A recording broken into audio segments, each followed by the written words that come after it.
طب أعوذ بالله من الشيطان الرجيم. بسم الله الرحمن الرحيم. Distinguished ladies and gentlemen, before the arrival of His Excellency, the Governor of Kebbi State, I would like to welcome all honorable commissioners and members of the Kebbi State Executive Council here present, the Secretary to the State Government, ably represented by the Head of Civil Service, Acting Head of Civil Service, Alhaji Safiano Garba Bena, permanent secretaries here present, special advisors, Representative Royal Highness, the Emir of Zuru, ably represented by the Mayan Zuru, Alhaji Abakar Kwazo, directors, local government secretaries, distinguished invited guests, ladies and gentlemen. Jama'a maza da mata, assalamu alaikum. Kamin isowar mai girma gwamnan jihar Kebbi, Senator Abubakar Atiku Bagudu, muna so mu ɗauki wannan dama domin mu yi wa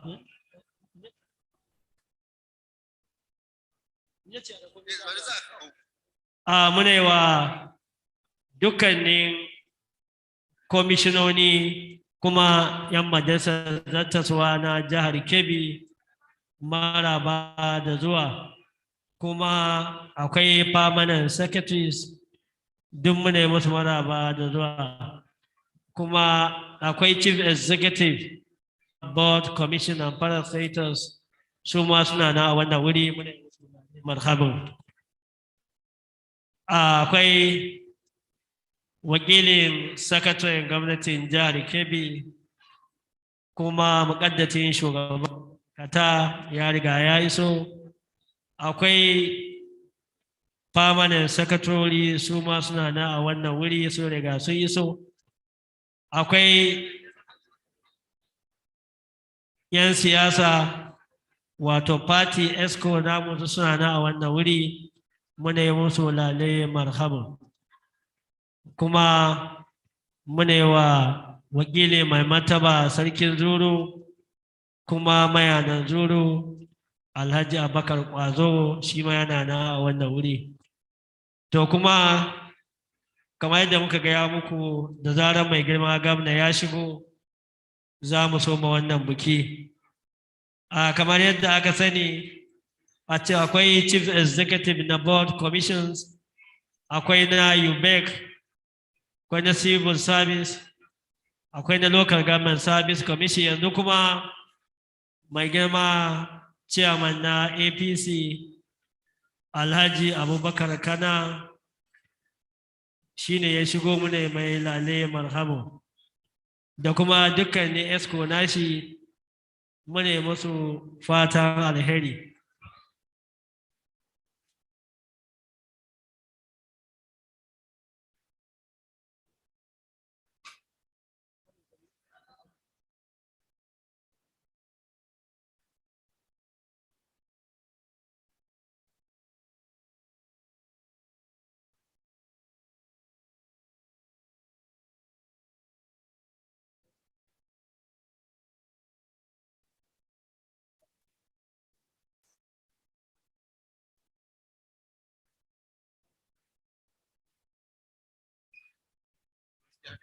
Muna yi wa Dr. Muhammad Kabir Kamba, technical advisor, muna yi mai maraba da zuwa. Muna yi wa my lord, the Chief Judge of Kebbi State, be represented by Honorable Justice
kamar yadda muka faɗa mune wa honorable chief judge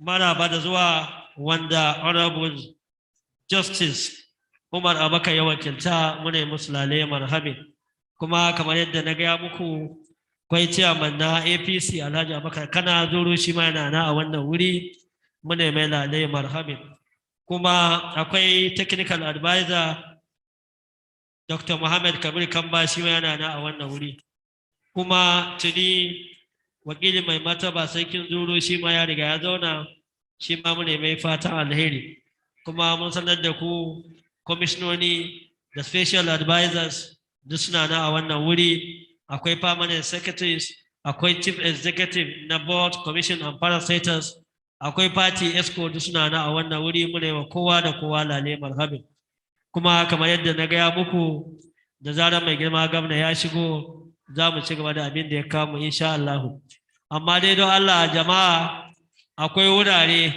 kowa ya samu wuri ya zauna don Allah a samu wuri a zazzauna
kamar yadda muka gaya muku cewa yanzu shi ma wakili mai martaba sarkin zuru kuma rukuman yawuri ya riga ya yi so Alhaji Usman Hassan shi ma muna mai lale marhamu kuma tuni na zuru wato mayanan zuru Alhaji Abakar Kwazo wanda ya wakilci mai martaba sarkin zuru shi ma yana nan a wannan wuri kuma kamar yadda na kawo muku honorable chief judge na jihar Kebbi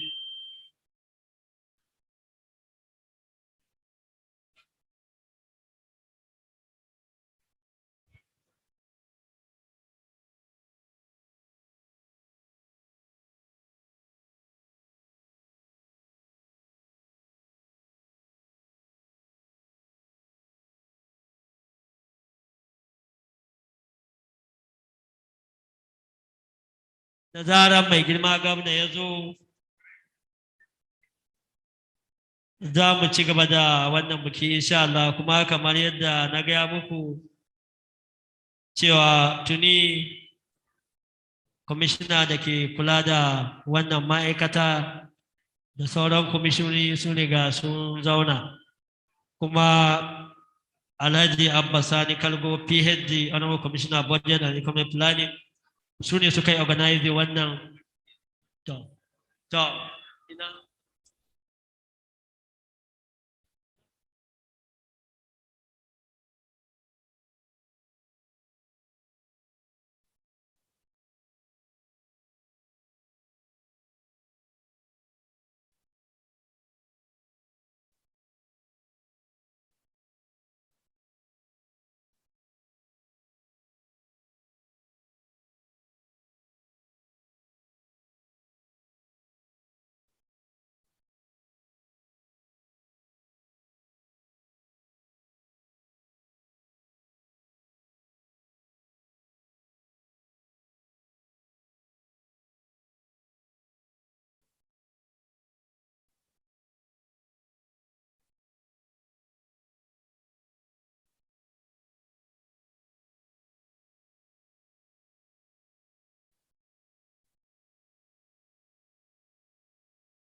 hello kamar yadda muka gaya muku muƙaddashin shugaban ma'aikata na jiha kuma wanda yake shine wakilci mai girma sakataren gwamnatin jihar Kebbi Alhaji Safiyanu Garba Bena ya riga ya iso mune mai maraba da zuwa kuma chairman na party da executive council nashi duk sun riga sun iso mune mai maraba da zuwa kuma akwai honorable justice Umar Abubakar kuma shine wakilci mai girma chief judge na jihar Kebbi honorable justice Suleiman Muhammad Amursa mune mai maraba da zuwa kuma wakilan sarakunan mu na Zuru da Yawuri duk mune musu maraba da kuma kamar yadda na gaya muku mai girma gwamna da zarar lokaci ya yi ba sai an je an gaya mai ba da zarar lokaci ya yi zai shigo kuma mune mai maraba da zuwa.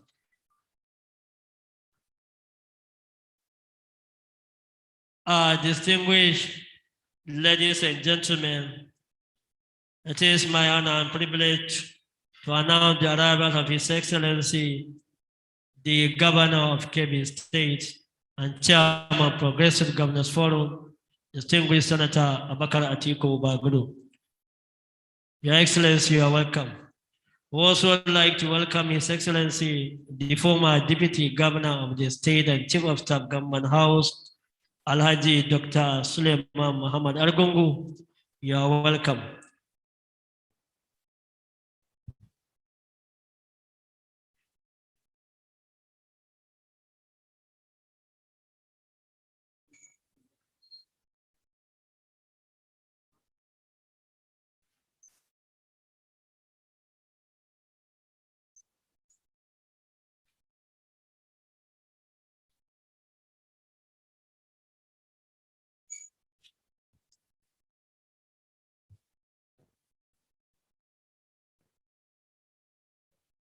Your Excellency, distinguished ladies and gentlemen, the national anthem, Taken Nigeria.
أعوذ بالله من الشيطان الرجيم بسم الله الرحمن الرحيم.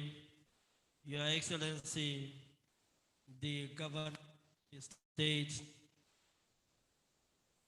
and Chairman Progressive Governors Forum, Senator Abakar Atiku Bagudu, Your Excellency, the former Deputy Governor of Kebbi State and now Chief of Staff, Alhaji Dr. Suleiman Muhammad Argungu, representative of the Honorable Chief Judge of Kebbi State, be represented by Justice Umar Abubakar, the Chairman of the ruling party and ESCO members here present, Honorable Commissioners and members of the Kebbi State Executive Council here present, and special advisors, members of Kebbi State House of Assembly here present, the Secretary to the State Government, be represented by the Acting Head of Civil Service, Alhaji Safiyanu Garba Bena, representative of their Royal Highnesses, emirs, and that of Zulu, permanent secretaries, chief executive of boards, commission and parastatals, directors and principal officers, distinguished invited guests, NGOs here present, representatives of various associations and groups, ladies and gentlemen, assalamu alaikum. I would like to warmly welcome you all to the 2022 Budget Town Hall meeting to be performed by His Excellency the Governor of Kebbi, Senator Abubakar Atiku Bagudu. Your Excellency, distinguished ladies and gentlemen, may I invite the Planning, Ministry of Budget and Economic Planning, Kebbi State, Alhaji Abubakar Ahmed Jega, to please come forward and give us the opening prayer. Bismillah, Malo.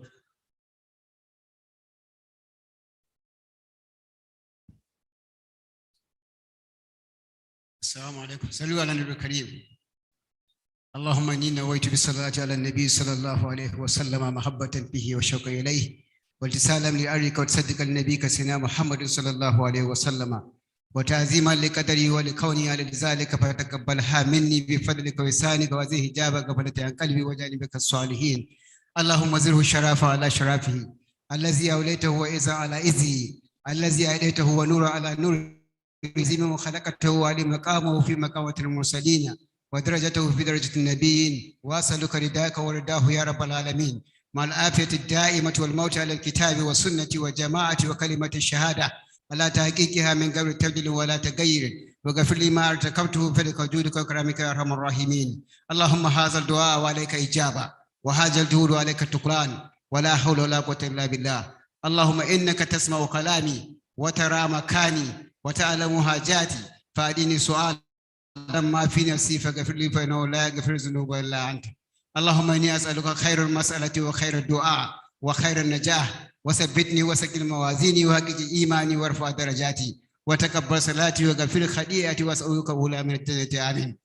الحمد لله بجميع محمدي كلها ما عملت منها وما لا أعلم وعلى جميع نعمه كلها ما عملت منها وما لا أعلم عدد خلقه ولد النفس وزينة العيش ومداد الكلمة. ربنا آتنا في الدنيا حسنة وفي الآخرة حسنة وقنا عذاب النار وأعوذ بك من فتنة المحيا والممات ومن فتنة القبر ومن فتنة المسيح الدجال وقنا عذاب النار وسوء المسيح.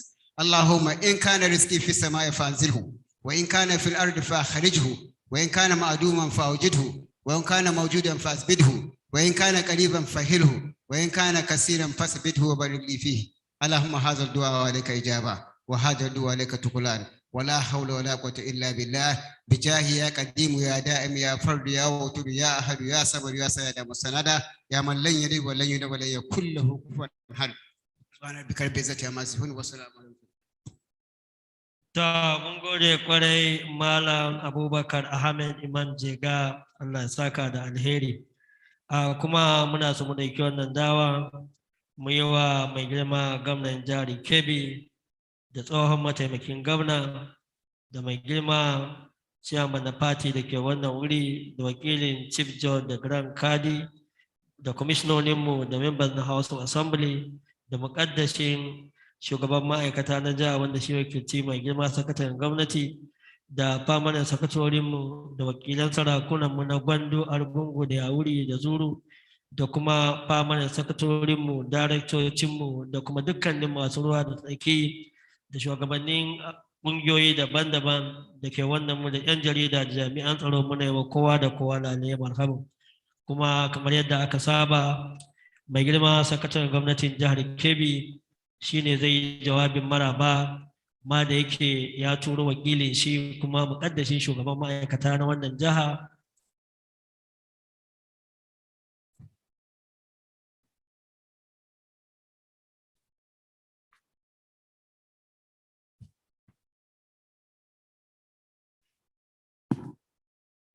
May I now on this note invite the secretary to the state government, Alhaji Babale Umar Yauri, ably represented by the acting head of civil service, Kebbi. Isafiano Garbabena to deliver the welcome address. The acting head of civil service, sir.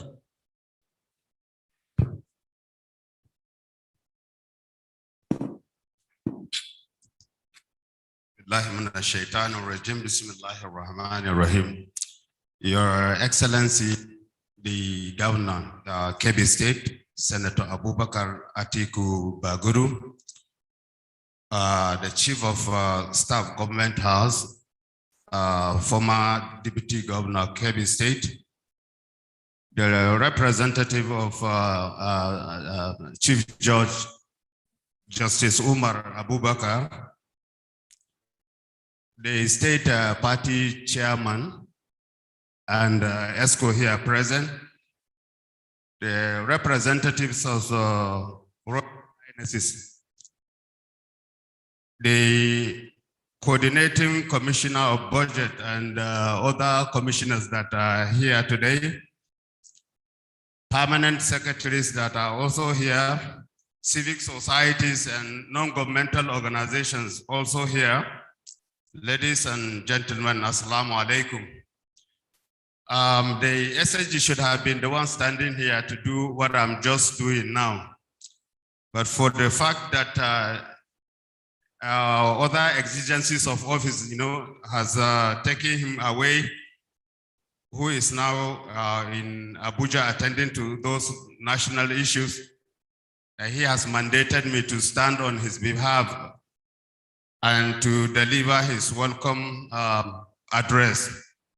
So it is on this note, without much ado to it, I will go straight, to reading his own welcome address, to this history-making epoch of this town hall budget meeting tagged 2022.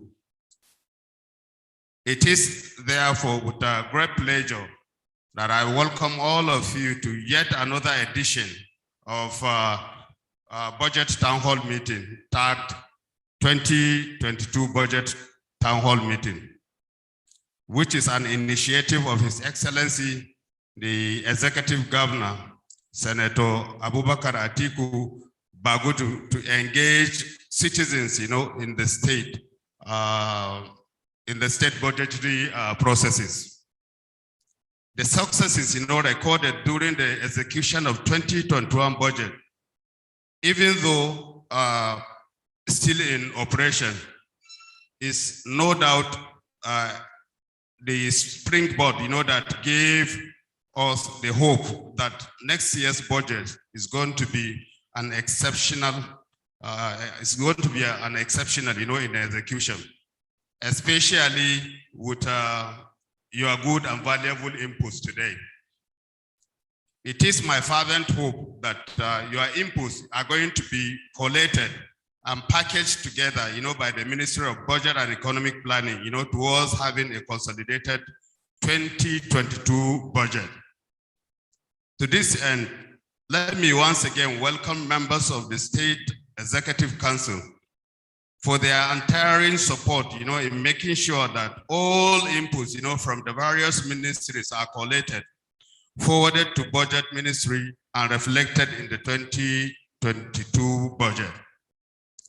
A thumb up, should also be given to the state legislative members for the speedy manner they handle, the passage of 2021 budget, for the accentuation of the executives, which resulted in the early implementation of the budget, which eventually led us, to the early preparation of 2022 budget, which inshallah will be implemented earlier than the 2021 budget.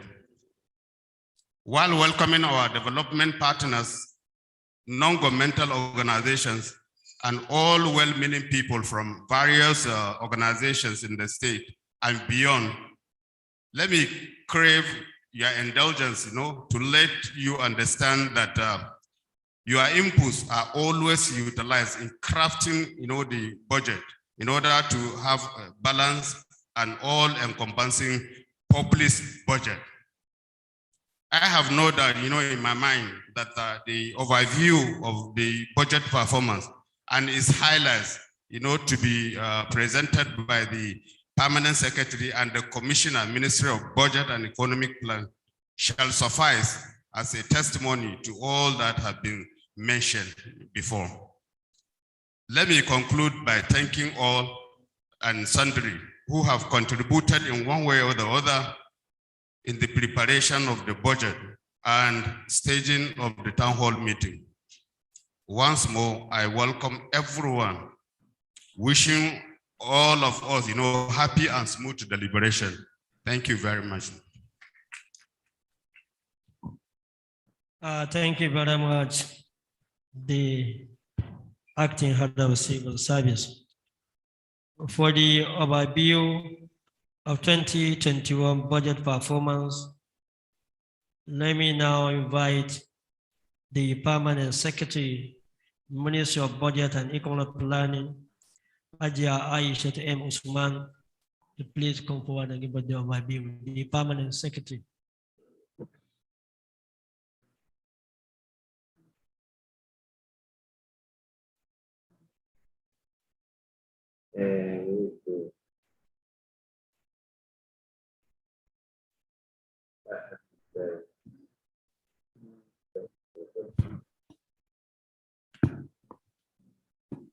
أعوذ بالله السميع العليم من الشيطان الرجيم بسم الله الرحمن الرحيم. Your Excellency, the Governor of Kebbi State, Senator Abubakar Atiku Bagudu, please permit me to stand on the already established protocols. I will just give a brief review of the 2021 budget performance, and the presentation goes like this. I have a table of contents, the introduction, the 2021 budget size, 2021 budget performance report, and overall budget performance January to September, and the monthly revenue receipts and some top capital projects executed in the year 2021. So the presentation, for the introduction, I said the year 2021 was also a COVID year, with even the strongest global economies trying to get back on their feet amidst harsh economic challenges and realities. Nigeria was no less. We thank God for the commitment of Mr. President and the resilience of our people to cope with the effects of the COVID pandemic. While preparing the 2021 budget, we're optimistic. Hello, please. People at the registration, could you make less noise, please? Let it be orderly. DPM.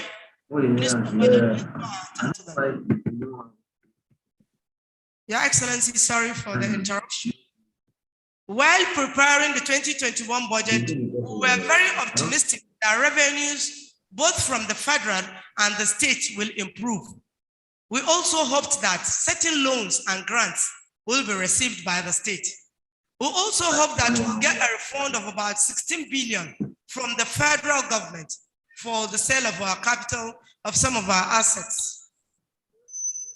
We hoped that the FAC revenues,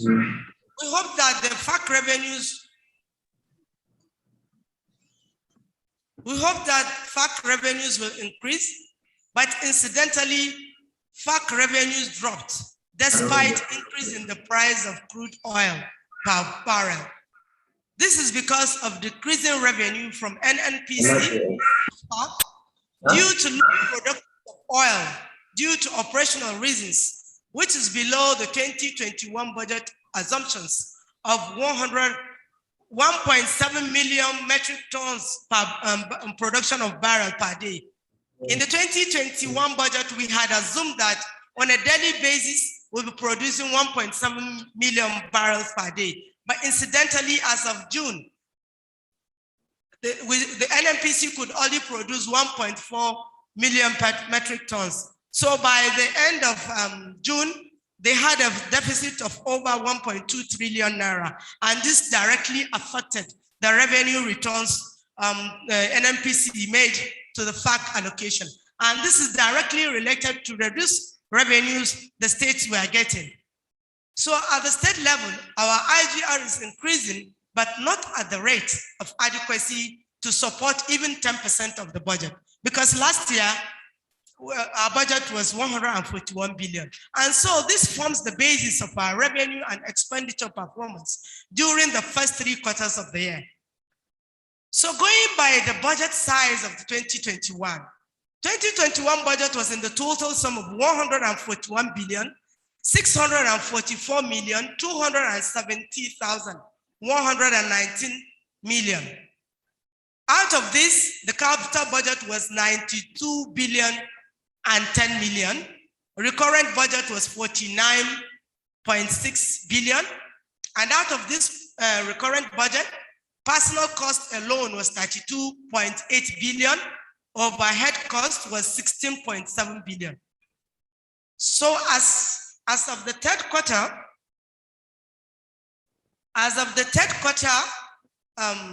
January to September 2021, IGR, we had projected 12.2 billion for 2021. As of the third quarter, we were able to get 8.8 billion naira. And you can see that our IGR had performed. By third quarter, we had 72%.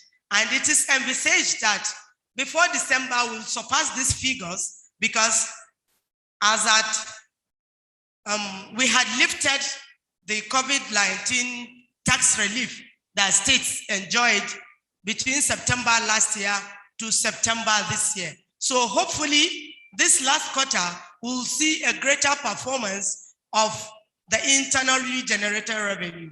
Also, if we remember that the state government had reviewed and passed the revenue law, which reviewed our rates and charges. So before December, inshallah, revenue, our IGR will increase significantly. Statutory allocations, we had forecasted 42 billion for 2021. But incidentally, because of all those challenges and still some challenges with, we've had a lot of security challenges, states could only receive 27 billion. And you can see that FAC had performed 66%, which is below the expected performance because this is the end of the third quarter. Value-added tax had performed. We said 16.5 billion, but by the end of September, we had 14.9 billion, which is about 90%. So it seems that VAT is increasing.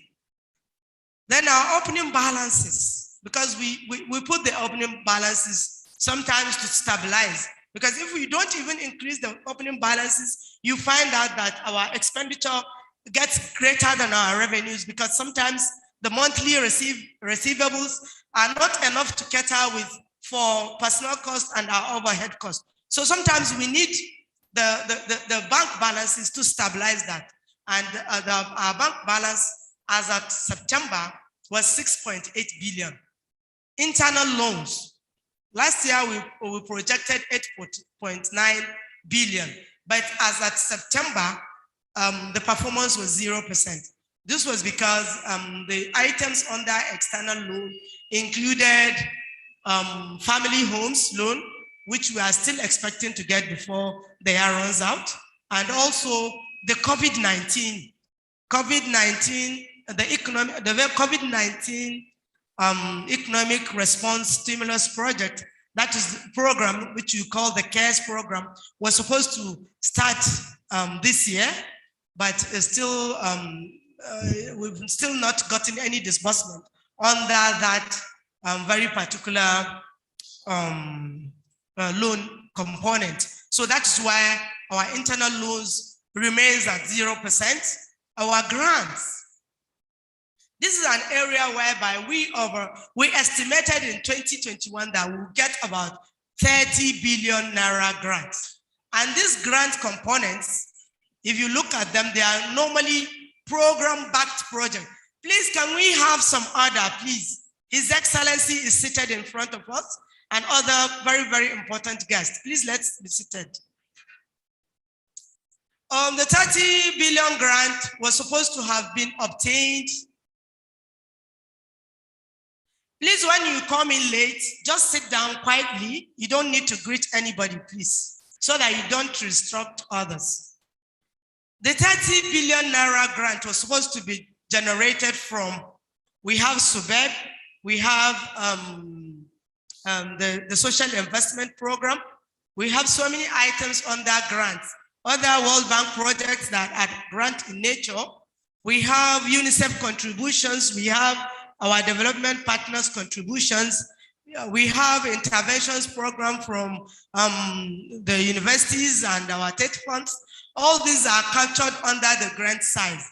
But incidentally, as at September, we could only generate 4.7 billion. And this is because maybe we've not gotten effective returns from these MDAs, because the 4.7 billion here is 2.3 from the UBE funds. We have 1.2 from social investment program, and we have the SIFTAS grant that came in this year of about 970 million. And by the way, we had forecasted 7.2 billion as grant from SIFTAS for this 2021 fiscal year. But incidentally, the verification agents will be in the state anytime from now. So because of that, we've not been able to get these grants. But maybe before the end of the year, this grant will come, and then we would have increased our performance of this 30 billion to a reasonable amount. But currently, the performance of this grant is just 16%.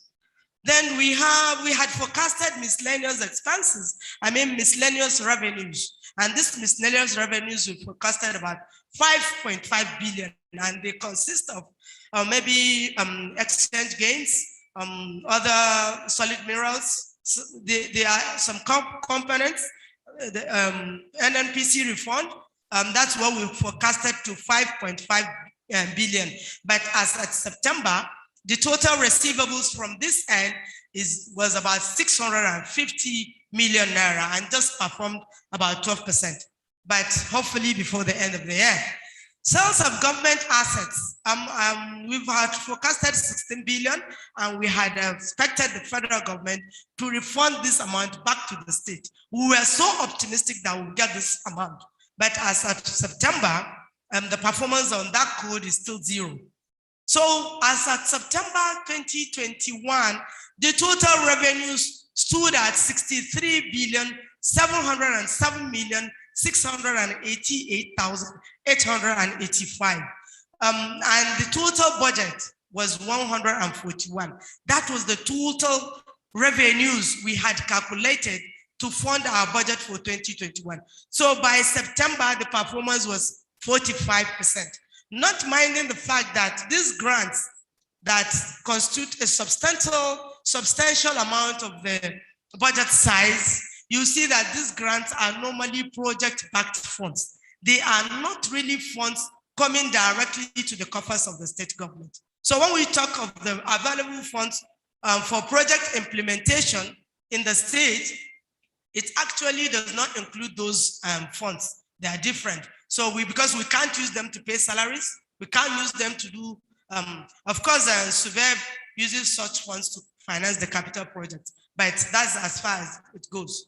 So this is a graphical representation of the monies we received, and you see IGR, the brown, the ash indicates the revenue, the projected revenue, and the is the orange color depicts the actual revenues collected. So you see the graphical presentation, you see the statutory allocation, you see value added tax. So the ones that have not really performed are internal and external loans, and these external loans are some of our old World Bank projects that we're still expecting them to be effective, disbursement effective before the year runs out. You see our grants, miscellaneous. So on the whole of it, you see that long arrow is our projected revenues for 2021, 141 billion, and the total revenue is depicted in the orange color. So I don't think we need anybody to say that we've not even performed up to 50% of what we've expected. So with bearing in mind the accruable revenues, So you see the overall budget expenditure performance, January to September. Personnel costs for the 2021 budget, we had estimated 31,083,423,726 for our personnel costs. And actual expenditures to date is 17,866,781,251,000. And this is because the performance of personnel, we know that the state government had continued to honor the payment of our salaries. Even last month, when we knew that many states could not pay salaries, the state government still honored that its commitment. So, Your Excellency, we are very much grateful for that. Then our overhead costs, we had proposed 18.5 billion for 2021, and because, of course, on a monthly basis, the state government also pays us, it gives MDAs allowances to maintain their offices and do some other expenditures that are very, very important. So we had 10.9 billion as overhead costs for the period under review. And you notice that personal costs, 57%, the overhead cost, 59%. Believe it, this personal cost is just because, in fact, we over budgeted. Otherwise, you see that personal cost is always 100%. Because we don't disengage anybody from service. Then capital expenditure. We had 92 billion for capital expenditure, but by March, we could only spend 23 billion. And this is not surprising. If you see the quantum of money we got, that is 51 billion. Total money was just about 60 billion or less than that. The quantum of money, because I told you that that grant of about 4.7 million is not really, because it also includes 1.2 billion that the federal government has been paying for our school feeding program, and which constitutes about 1.2 billion. So if you remove those 4.7 billion from 63 billion, you see that the actual receivables from the state were just about 59 billion. And if you go by what we have here, 51 billion, with a bank balance of about 6.7 billion, you see that the equation balances. So actually, you cannot do what you don't have. After paying salaries, what we can do is just this 23 billion, January to September, for capital expenditures. So as overall budget performance as at September is 141 against the 51.8 billion we have, and that is 37%. And I believe that this could get better if we have, because I know that even this is not really very conclusive, you see the challenges the Ministry of Budget is facing in ensuring that we have these budget performances as at one due. So you look at the graphical representation where the red is depicting the budget and the blue is depicting the actual expenditures. You see that our personal cost is really competing with our proposed, and also the overhead is also competing with the overall. The only snag we have is the capital budget, because it's after paying salaries, overhead, and some of our charges that we have to do. For instance, security, payment of school feeding, that's the state school feeding program. When we have we've done all these expenditures, then the balance is to capital expenditure. And you see the overall graph, which is depicting the proposed is much greater than this thing, but we can do better with more performances surrendered. So let me just give a small breakdown of all what we get monthly. You see statutory allocation. I'm not going to read them out because it's going to take time. This is a breakdown of month by month basis of what the state has received as statutory allocation. Sometimes some people hype it and say that we receive so amount monthly, not minding that we have debt deductions, we have all that. So as of total up to September, you can see January to September, this is what we have received. From January, it started with very low, 2.6, 2.8. March, it retrogressed, 2.5. April, 2.6. So at the end of the day, the total was 27 billion. For IGR, you've seen the monthly spread, which you have 8.7 billion value added. This is the monthly spread. So when you come down, you see all the total receivables of the state. So at the end of the day, the total received January to September was 52 billion. Don't mind the fact that that one is about 69. If you recall, I told you we added the opening bank balances of about 6.8, and that is why that was almost 60 billion. So this is the monthly.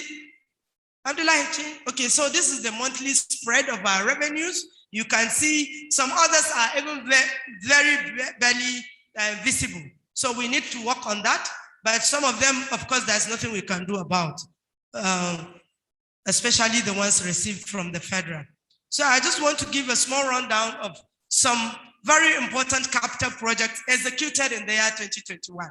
About 2.9 billion was spent on state and rural roads. We have a breakdown. We have the breakdown from the Ministry of Works. So many state and rural roads were constructed at the cost of 2.9 billion. Then we have a cost of 2.5 billion for security. 4.7 billion was spent under UBE. And this money, the state gave 50%, and we got 50% of it from the federal government. Then we have about 1 billion naira was spent for construction of mosques and Islamic schools. We have about 510 million for SEMA, Then we have about 742 million spent for the provision of water and electricity across the state. And we know that the government have been doing so much to ensure that water and electricity reaches even the most remotest part of our communities. We've spent 1.5 billion naira for feeding welfare to schools. These are boarding schools and even our day schools. Government gives them feeding every time. We've paid about 543 million outstanding liabilities. Then we have also spent about 80 million to Kebbi State Scholarship to pay scholarship fees for our numerous students studying in various institutions across the globe.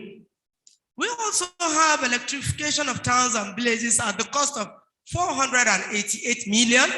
We've paid compensation because you know that many roads have been constructed. So compensation was paid to the tune of 755 million.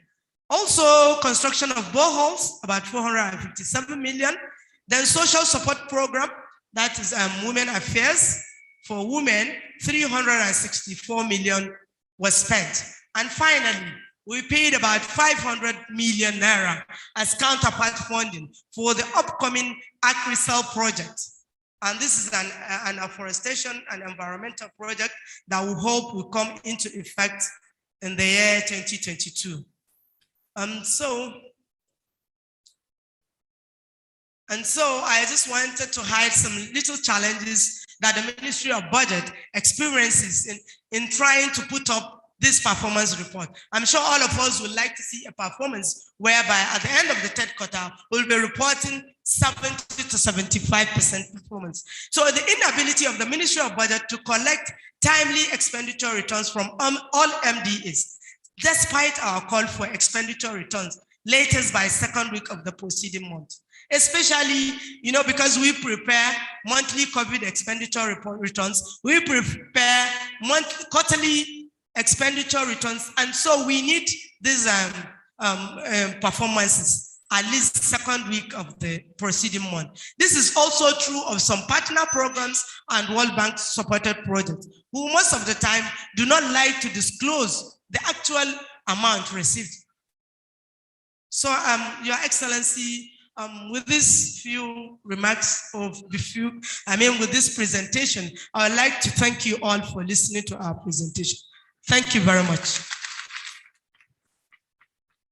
Thank you very much, the Permanent Secretary, Minister of Budget and Economic Planning, Haja Aisha to M. Usman. We thank you very much.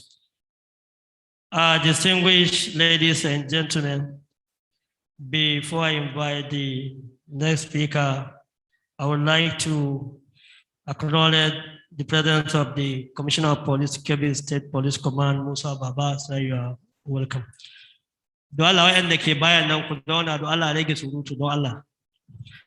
May I now invite the Honorable Commissioner, Budget and Economic Planning, Kebbi State, Honorable Abba Sani Kalgo, PhD, for highlight of the 2022 budget. The Honorable Commissioner, sir.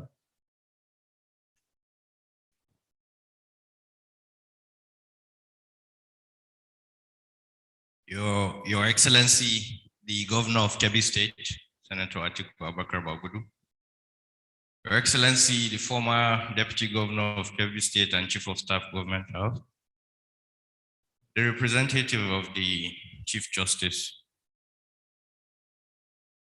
members of the Kebbi State House of Assembly, Commissioner of Police, representative of the Secretary to the State Government, Honorable Commissioners, Permanent Secretaries, representatives of civil society organizations, non-governmental organizations, representatives of traditional institutions, ladies and gentlemen. Your Excellency, when I stood at this podium last year at this corresponding event, I had blown this administration's trumpet on its giant strides in inclusive and accountable governance. As much as there are so many grounds for more trumpet blowing, I want to start off this time around by making bold a prediction, Your Excellency. I want to predict that 10, perhaps 20 years from now, a different generation of Kebbi citizens will gather in a setting not too different from this one.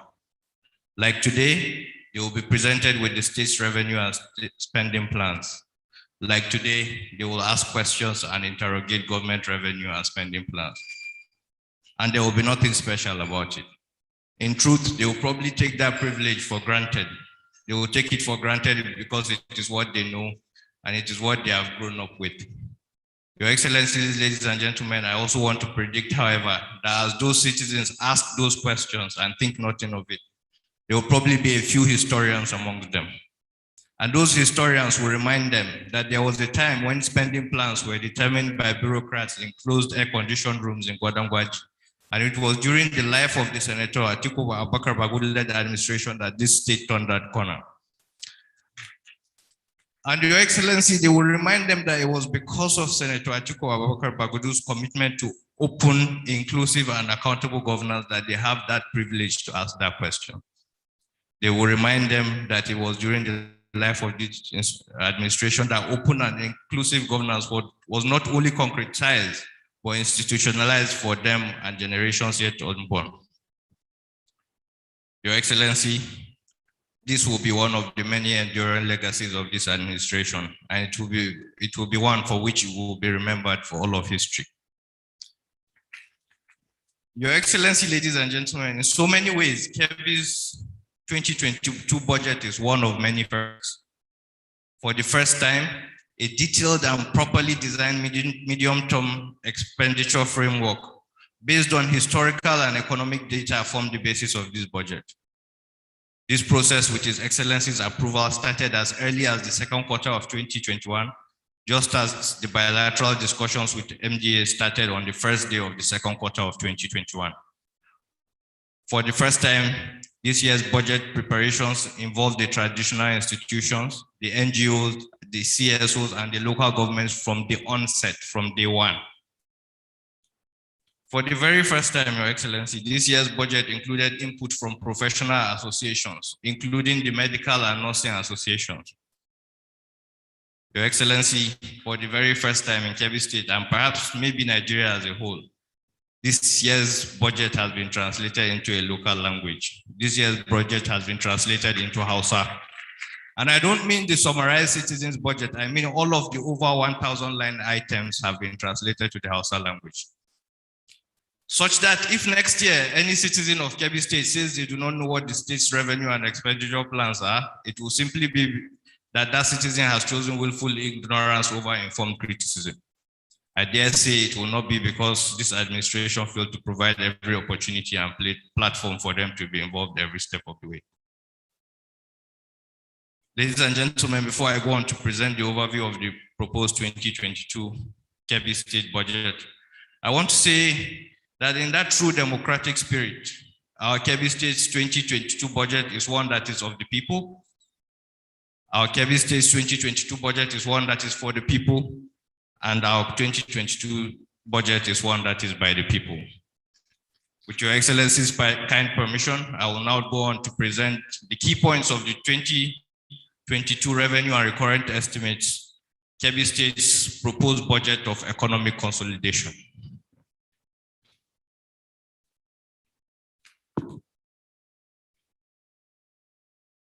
Next slide, please. So, Your Excellency, ladies and gentlemen, the contents of this presentation, I will quickly go through the basis on which we did the proposed 2022 budget. We'll look at revenue side historical data. We'll look at expenditure side historical data. We also have a debt sustainability analysis, and we'll look at the key points of the proposed budget. We'll look at where the money is coming from, and then we'll look at the detailed budget in numbers. Have a look at our top capital projects before I conclude. Your Excellency, like I mentioned in my earlier remarks, the 2022 budget was prepared in line with the Kebbi State 2022 to 2024 MTEF, the medium-term expenditure framework. This budget is based on a benchmark oil price of $60.74 US averaged over the 2022 year for London Brent. Oil production is benchmarked at 1.8 million barrels per day, and inflation is estimated at 16.63% with an exchange rate of 411 Naira to the US dollar. Next slide, please. Your Excellency, before I go on, ladies and gentlemen, it's important to quickly go through. I'll breeze through the slides quickly because there's quite a number of them, but this just represents the trend of FAC allocations to the state between 2015 and 2021. The 2021 data, the permanent secretary has already presented, but we do, because the year has not ended, we've excluded that. So what the trend shows is FAC allocations have relatively been stable, but we've seen increases in them over the 6-year period presented here. Next slide, please. Your Excellency, ladies and gentlemen, what you see, this is the pictorial representation of VAT receipts, budgeted versus our actual, in terms of VAT receipts from the federal government. So as you can see, the trend in 2020, we exceeded our estimations, and from the permanent secretary's presentation, we also expect that will exceed that also for 2021. Our IGR, Your Excellency, next slide, please. Okay, this slide, okay. Our IGR for 2015 to 2021 has shown, as is clear from the picture, a consistent growth in the extent of internally generated revenues by the state. Incidentally, between 2019 and 2020, we saw an 87% increase in IGR. We expect that that trend will continue. Next slide, please.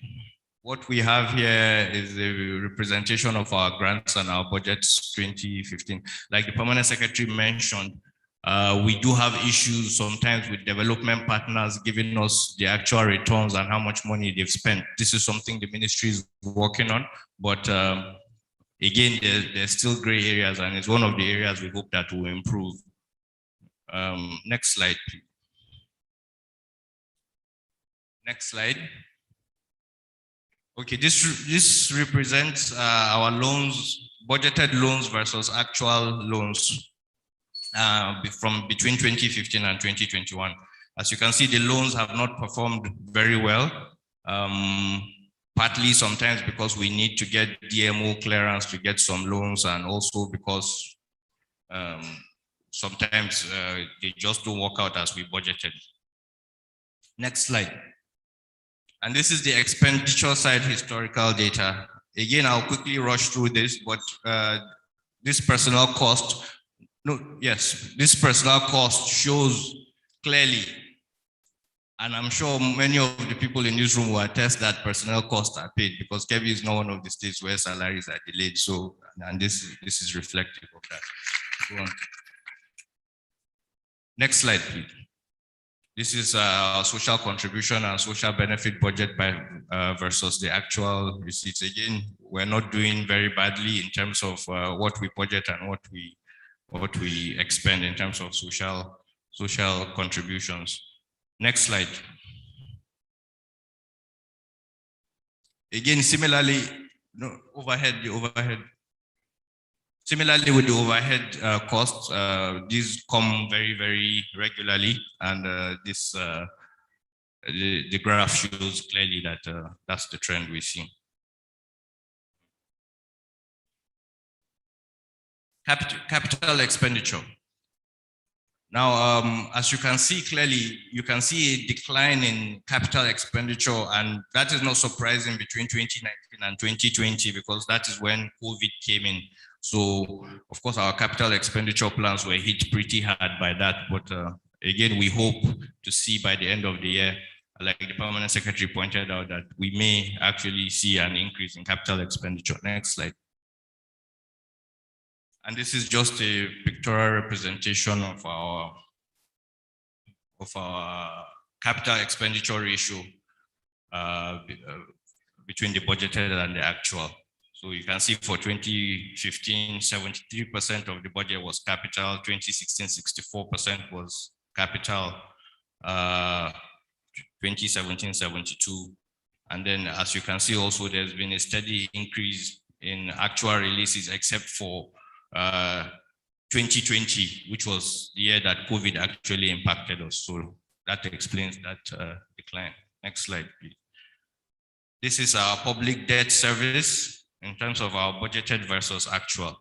So what we realized is that we were under budgeting in terms of our actual servicing our loan obligations. So this is something we believe we have corrected this year, and we believe we'll also correct for the next year. Next slide, please. Your Excellency, I just want to take time to go through this debt sustainability analysis slide. Now, as part of our medium-term expenditure framework, we did this debt sustainability analysis, and you can see what you have on the screen is solvency ratios and liquidity ratios. And Your Excellency, with the exception of IGR, which like I mentioned earlier, we have been improving consistently. What this data shows, Your Excellency, is that Kebbi State is properly managed. We are under every threshold, as you can see, for total external debt to gross FAC allocation. The sustainability threshold is 150%, and we are only at 30%. With the next one, which is public debt over recurrent revenue, we're at 107%, while the threshold is 150%. So this data clearly shows that Kebbi is being run as a tight ship, and this is worthy of commendation, and I thought we must share this data with Your Excellency. Also, before we go on, I also want to take time to point out that the data we've assessed over the last year has also been corroborated. And this corroboration is independent of the Kebbi State government. This has nothing to do with the Ministry of Budget and Planning or the Ministry of Finance. This is budget data. Your Excellency, budget ranks Kebbi as the fifth best fiscal performing state in the whole of the Federation. Your Excellency, there are other indices that budget used, and one of them is an index that measures the viability of a state as an independent entity, and Kebbi ranks number 7. Another one is our ability to invest in capital infrastructure after fulfilling all repayment obligations to lenders. Kebbi ranks number 3.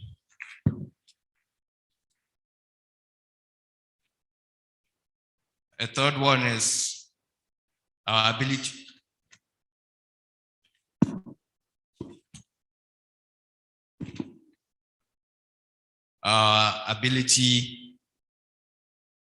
for fiscal bandwidth to borrow more due to a low debt burden.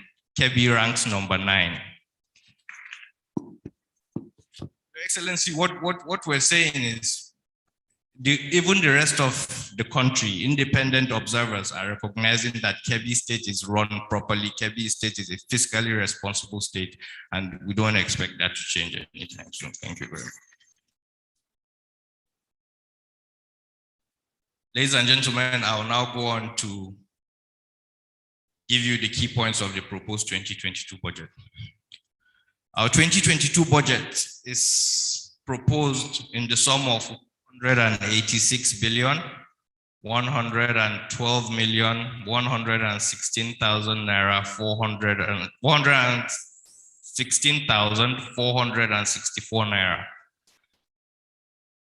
Of that figure, 125 billion, representing 67%, we hope will go to capital expenditure, while the remaining 33% will go to recurrent, split between overheads and personnel costs. Our projected VAT receipts for 2022 has seen an increase to 20.05 billion from 16.56 billion. We also expect more grants and aids, particularly with the SIFTAS money coming in, and we expect to see a jump from 30 billion to 47.63 billion. Our miscellaneous revenues have been revised downwards from 5.5 billion to 3.3 billion. This is just in line with the trend analysis we did, and we came up with that figure. This is the pictorial pie chart representation of what the budget is. So as you can see clearly, like I mentioned, 67.20% to be more precise is the size of the capital budget. 24.85 billion, representing 13.35%, will go for overheads, and 36.19 billion will go to personnel costs. Next slide, please. So this is also a pie chart representation of where the money will come from. So what we expect, what we have projected is a total statutory allocation over the 2022 fiscal year of 51.91 billion naira. We expect to have borrowings of 28.54 billion naira. Our other fact transfers, like I mentioned just recently, is at 3 billion naira. Grants at 47.63 billion, IGR 14.24 billion. You'll see probably later on that the IGR projections have gone up, and again, this is in line with our trade analysis. Next slide, please. Next one. Ladies and gentlemen, what you have here is a general summary of revenue and expenditures. As you can see, our IGR 2021 estimate is 12.2 billion. We've revised that upwards, considering because there were tax reliefs that the state government granted last year in response to COVID. Those tax reliefs expired in September, so we expect more revenues. With statutory allocation, like I just mentioned, is 51.91 billion. Again, we're cautiously optimistic that the oil prices will remain as high as they are now. We've seen a general trend of oil prices going up. And of course, with the new PIA, we expect the issues of under recovery to not exist anymore. So we expect significantly higher statutory allocations from the federal government. For our internal loans, we're almost at the concluding stages of getting a CBN bridging loan of 15.626 billion. still expect the CARES program. This CARES program is one we expected to kick off this year, just as the Family Homes and Housing Loan Fund.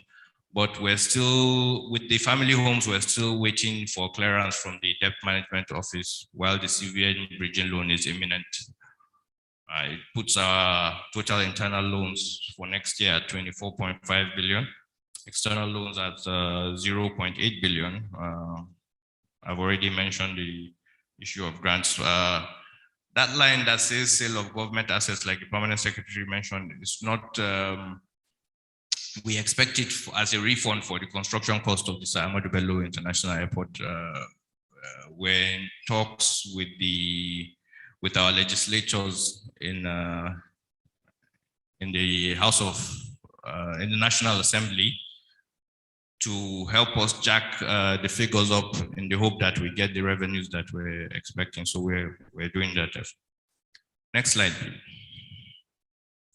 Like I did mention, there's a CBN bridging loan of, the actual bridging loan is 18 billion in total, but we're expecting one tranche of it this month and then the rest in the 2022 year. So, and that will fund infrastructure, school renovations, primary health care centers and hospitals, urban renewals, water resources.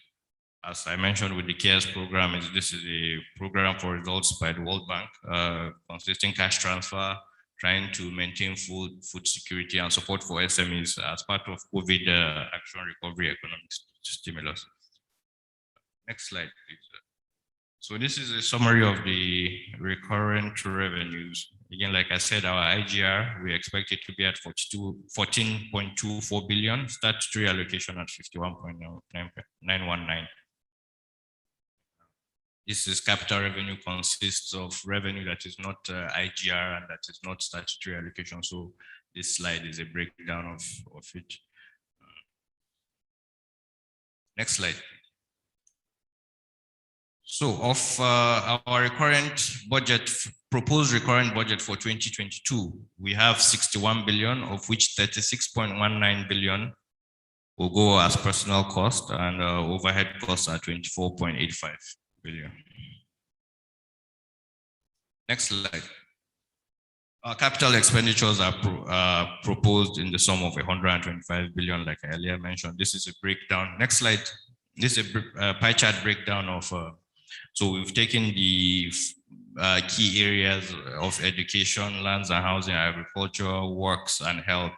And you can see that those of the capital budget, those 4 areas have taken up 56% of the capital budget, while the rest is spread across the other MDAs.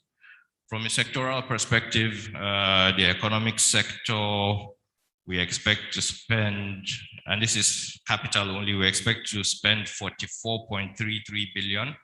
For the social sector, 40.46 billion. For the environmental sector, 6.4 billion. And for the administration sector, 28.8 billion. Next slide.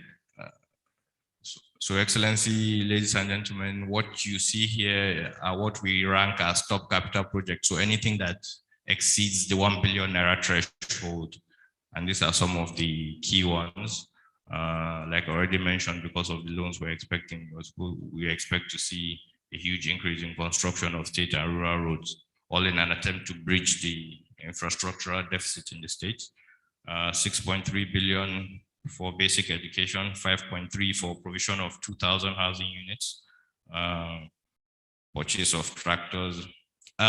Ladies and gentlemen, I also have to point out that His Excellency, the Governor of Kebbi State, received an award a couple of weeks ago in Abuja, and that had to do with the extent of budgeting in agriculture.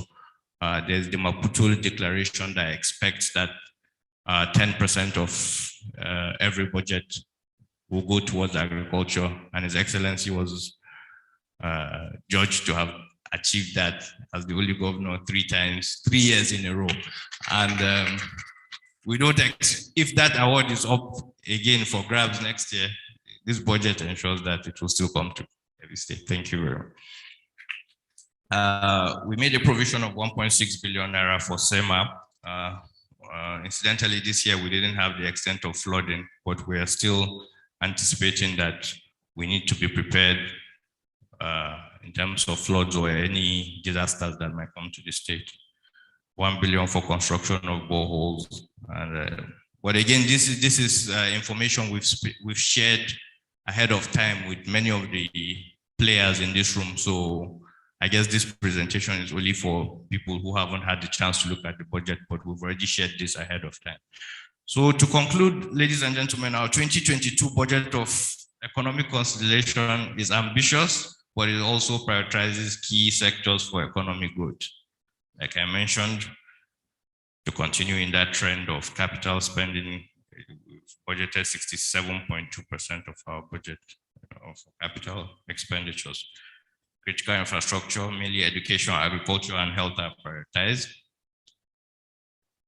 But of course, I cannot conclude without reiterating the fact that government resources are finite and limited, and government is a partner in development, so we all have our own roles to play in the development of Kebbi State. Thank you very much. Thank you. Thank you very much, Honorable Commissioner Dr. Abba Sani Kango. We thank you very much. Before we hear from civil society organization and development partners, I would like to recognize the presence of Dr. Ahmed Kaibir Kamba, the technical advisor. Sir, you are welcome. May I now invite Malan Ibrahim Ngaski, OGP and co-chair, to please come forward for his remarks. Malan Ibrahim Ngaski.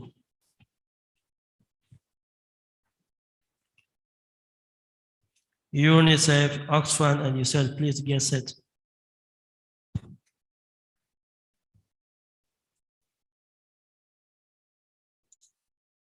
Bismillahirrahmanirrahim. Your Excellency, the Executive Governor of Kebbi State, Senator Abubakar Gudu, permit me to stand on the already established protocol. Assalamu alaikum. I bring to you special greetings from the office of Kebbi State. First, let me congratulate all of us for witnessing yet another budget town hall meeting for 2022 fiscal year. This is another milestone towards achieving some of the deliverables of the 3 commitments areas of open government partnership signed by the Kebbi State government.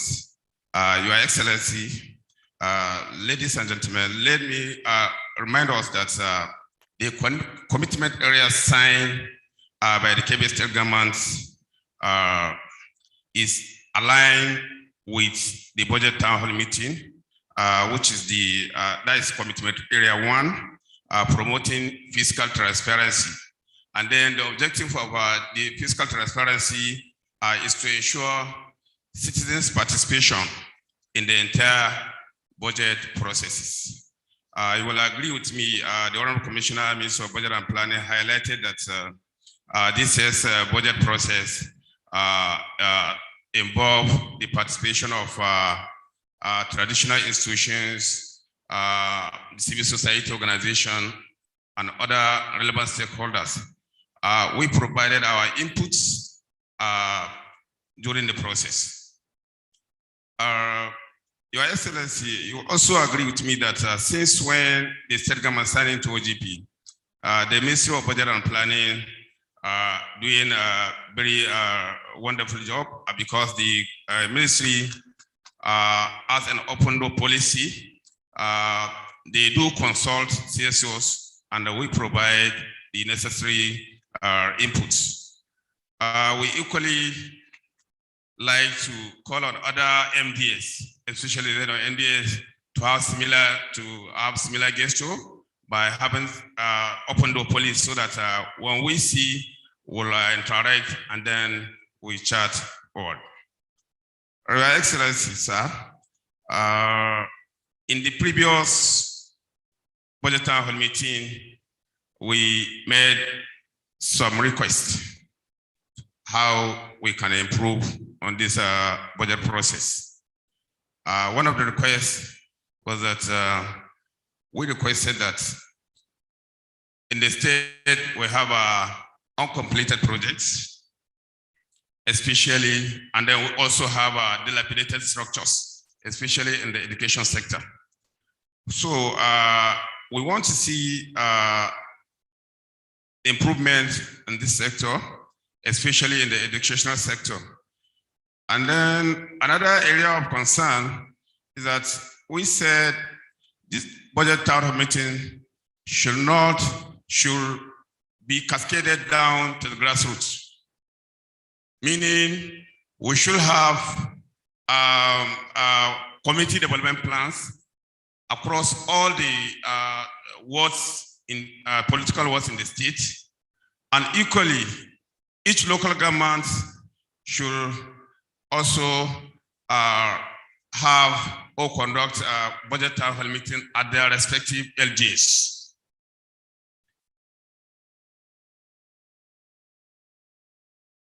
And then we know that the OGP Secretariat, we have the capacity to support this process at the LGA level.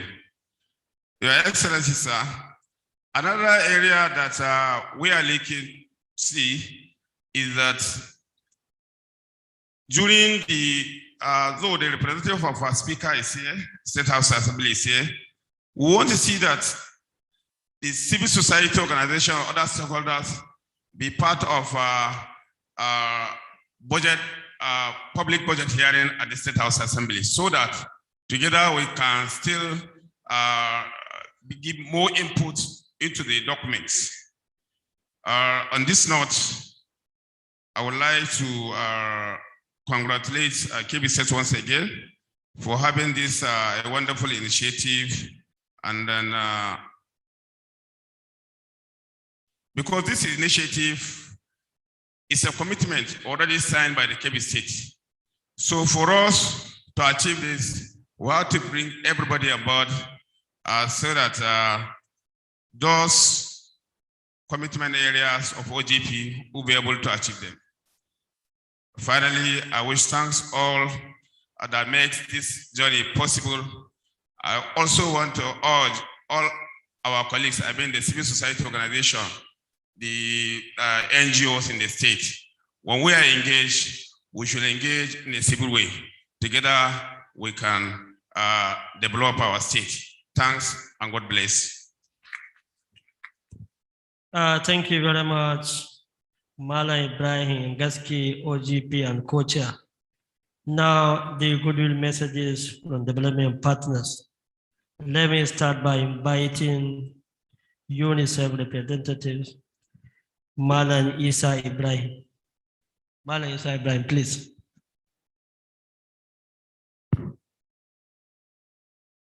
Oxfam, please get set. And you said. Or you join us through Zoom? Okay. Now UNICEF, Malan Isa Ibrahim.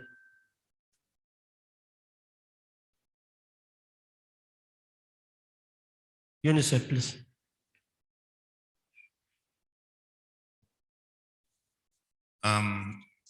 Your Excellency, the Governor of Kebbi State, Senator Abubakar Atiku Bagudu, Your Excellency, the Deputy Governor of Kebbi State, the representative of the Speaker of the Kebbi State House of Assembly, Your Royal Highnesses, MS here present, distinguished invited personalities, ladies and gentlemen, good morning.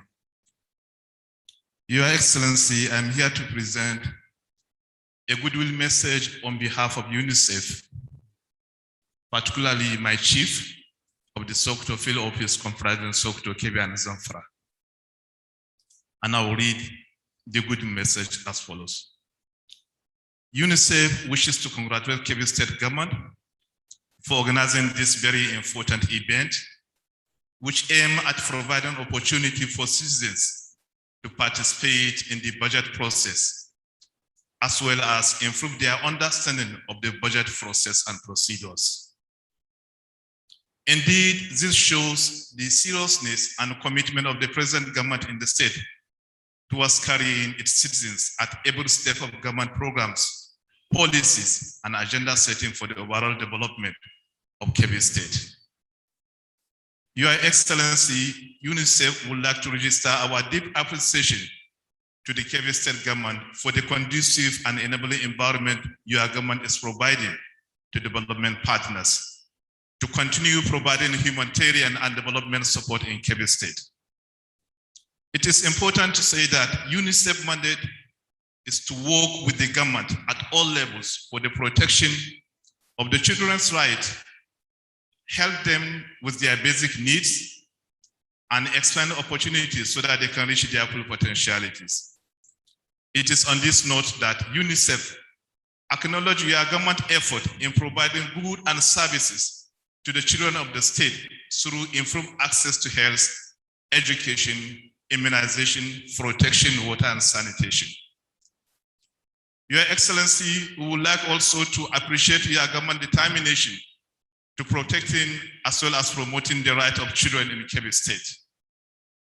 The recent passage of the Child Protection Bill by the State House of Assembly is a step forward in guaranteeing the right and well-being of children of Kebbi State. And we are looking forward, Your Excellency, for the assent of this bill. Thank you, Your Excellency, for this wonderful job.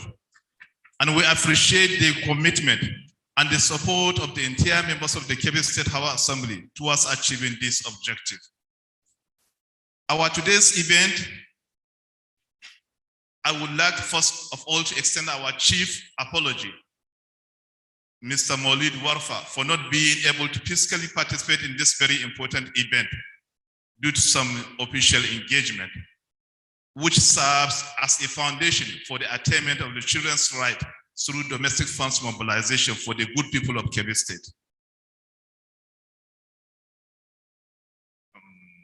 UNICEF would like to commend the Kebbi State government for making the draft 2022 budget accessible to all citizens. This document was shared about 2 weeks ago to different stakeholders so that we can go through this document and make constructive criticisms and advise government where necessary. Having gone through this draft of 2022 budget, UNICEF would like to make the following observations and recommendations to the Kebbi State government. We have noted that the state projected IGR contribution as a source of funds for annual budget implementation will decline based on the 2022 proposal. From 10% in 2020 to 8.6% in 2021 to 7.7% for 2022. The IGR estimate to contribute in the implementation of this budget, this is the rate at which we find ourselves. We need to intensify effort from the state IGR to get more money for the implementation of this budget. Equally, Your Excellency, despite the rising population, poverty, emergence of different forms of disease, and inflation rate, health allocation sector as a share of the total Kebbi State annual size budget percentage is progressing. In 2020, we reported 7%. In 2021, 9.2%, even though the proposed 2022 remain as 9.2%, because it's 9.19%. So it remains 9.2%. Notwithstanding, Your Excellency, this simply means that the state is proposing to allocate 3,023 naira per citizens of Kebbi State based on the total population of the people of Kebbi State. When you divide the total amount allocated to the health sector by the total population of Kebbi State, you realize that a percentage of a total sum of 3,000 naira and 3,023 naira have been allocated for each citizen of Kebbi State, which is good to some extent. And when we look at the economic situation, it's very low. Equally, Your Excellency, despite the fact that majority of the state populace live in rural communities, allocation to primary health care services, which majority of the people depend on, has decreased in the proposed 2022 budget by 41%. When you compare total allocation to the primary health care in 2021 amounting to sum of 3.06 billion, to what is being proposed in the 2022 budget to the agency amounting to 1.8 billion. This is very low. And 85%, based on the World Bank estimate, 85% of the population live in the rural communities. And most of this population depend on primary health care services. Your Excellency, even though there is inconsistency on the education sector allocation, but there is appreciable increase of allocation to the sector by the state. From 20 billion, representing 14% of the total overall budget of 2020 annual budget, to 21 billion, 15.4% of the 2021 budget, to 36 billion, representing 19.93% of the total overall budget. This is very commendable. Your Excellency, one education sector, we're also looking at the primary sector, primary education, where these children are looking for the government support. Our analysis shows that the primary education allocation remains stagnant despite increased campaign and the commitment and the support of your government on the enrollment and the retention of children in schools, which is leading positive results. Kebbi State government proposed to spend as approved in the current fiscal year 2021 with the same amount for the 2022. This simply means that the state is proposing to allocate 7,328 naira per school age child within the period of 2022. And this is there is an improvement from the 2020 to 2022, because in 2021, 4 was allocated per child, and in 2021, 7,557 was allocated per child. That there is an increased allocation to Rwasan, and we appreciate the commitment of your government from 130 million to 300 million. This is very, very commendable, Your Excellency.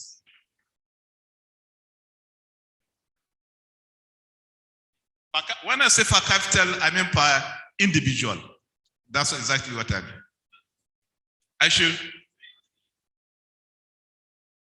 I mentioned so many places. Okay, on education.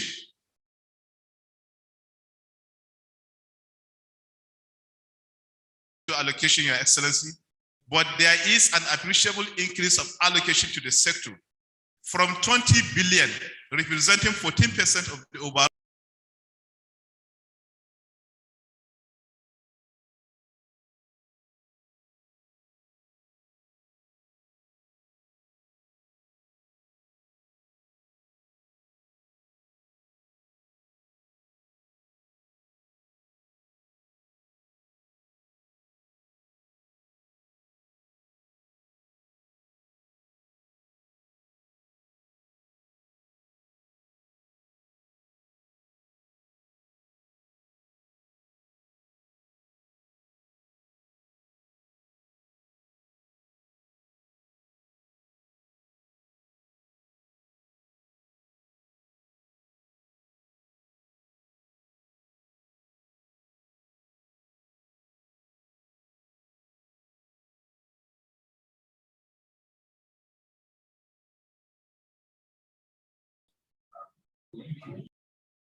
Muna da matsalar siginan a nan ba ma ji sai zuwa.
It's one of the states with high rate of malnutrition. The amount allocated, if timely released, will complement ongoing nutrition intervention programs being implemented by the state in collaboration with the different development partners. Our recommendation, Your Excellency, there is need for increasing fiscal space through raising revenue for the overall public sector deliveries and performance, with a view to ensure effective budget allocation and implementation. We would like to recommend to the government to kindly consider readjustment of the health sector budget by allocating 15% and 25% of the state annual budget to the health and education sector. In the previous years, 2016-2017, Kebbi State had been allocating 23%, 24% to education sector, but the percentage consistently declined. We would like to recommend that to Your Excellency. There is need for the government to consider allocation of funds for nutrition under primary health care because they are the implementing agencies. The role of nutrition lied on the primary health care, even though general hospitals also have some role to play on the children that are severely malnourished. There is need for the government to, we wish to also recommend to government to promote enforcement of revenue-related policies and laws. That's the only way we can have an internet-generated revenue. We'll also like to recommend to the government to consider recruitment or redistribution of our health workers and primary teachers to where their services are more needed. You will find that in most cases, our teachers are being dominated there. You'll find them as many as possible in the state capital and some major towns, while the rural communities who are in the need of these services are having low number of teachers and health workers. Finally, we would like to reaffirm our appreciation to His Excellency, the Governor of Kebbi State, for his good leadership in improving the well-being of children in the state through timely payment of salaries to the state and local government workers. We have never had any problem where Kebbi State could not be able to pay salary to its civil servant. This is very commendable. We have seen how some states are finding it very difficult to pay salary to their workers. This is very commendable, Your Excellency. We are committed as UNICEF to work with the Kebbi State government and all stakeholders towards supporting children to be productive and out of all forms of vulnerability. Thank you, Your Excellency. Thank you very much, Mala Ibrahim of UNICEF. Next, Oxfam, Mala Usman Falai, will now join us. Zoom. Zoom.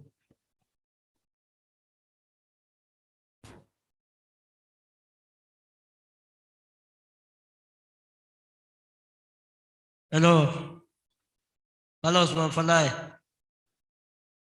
Can you hear us, please? Hello.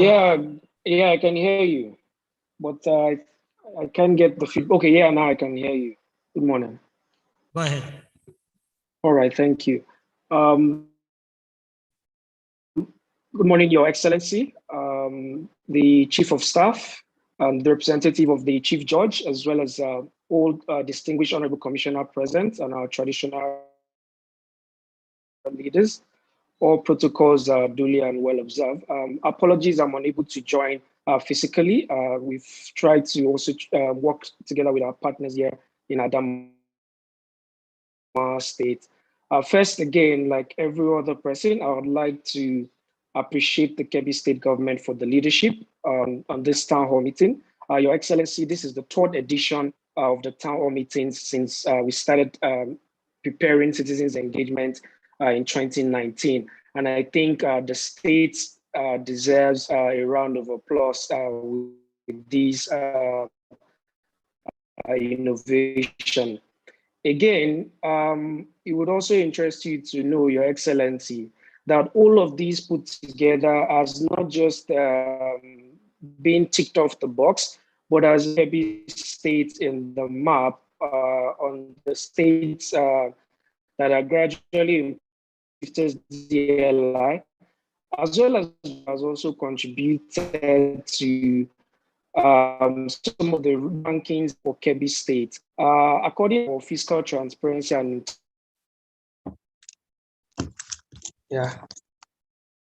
Hello?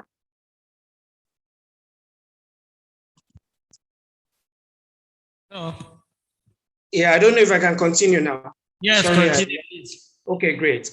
According to the Center for Fiscal Transparency and Integrity Watch, Your Excellency, Kebbi State is ranked 8 out of 36 states on State Transparency and Integrity Index for 2020. And I think that's something to be very much happy about. And like I usually tell Honorable Commissioner, Kebbi State is not where it was 4 years ago or 5 years or 6 years ago. It means that we are progressively moving. And OGP also informed me that they've also submitted Kebbi State Action Plan at the global level. So it means that by the time resolutions have been met, Kebbi wouldn't have only joined OGP at the national, but as well contributing to OGP at the global level. This is us taking Kebbi to the world and showing people that this leadership has actually done so much well. Again, the State of State report by budget in Nigeria has also ranked Kebbi State under its fiscal discipline and emerging trends on your new IGR for 2021, which apparently surpassed the target which you also set for yourself. But for us as development partners, for us at Oxfam, together with our partner, one key thing we need to encourage the state to do is to actually intensify your internal generated revenue.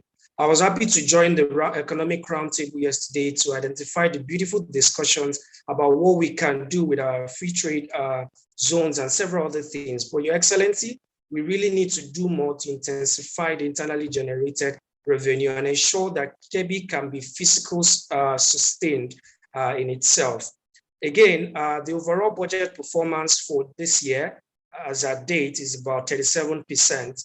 And of course, the permanent secretary also shared some of the challenges, but I think it's also a challenge that we need to actually think around a viable solution for the year 2022 in ensuring that at least in the minimum, we're able to deliver 50 to 55% of our budget performances in aggregate. On the new OSAID project, Your Excellency, you might also be wondering why we are still here in the States. Our last project that closed in June, which you also gave a wonderful remark, has been able to regenerate a new project from it. We call it OSAID, that is Oxfam Strengthening Active Citizenship for Improved Service Delivery. Your Excellency, we are back in the state for the next 1 year to implement a system strengthening project in Kebbi State. Again, this project is not just about fertilizer distribution like normal.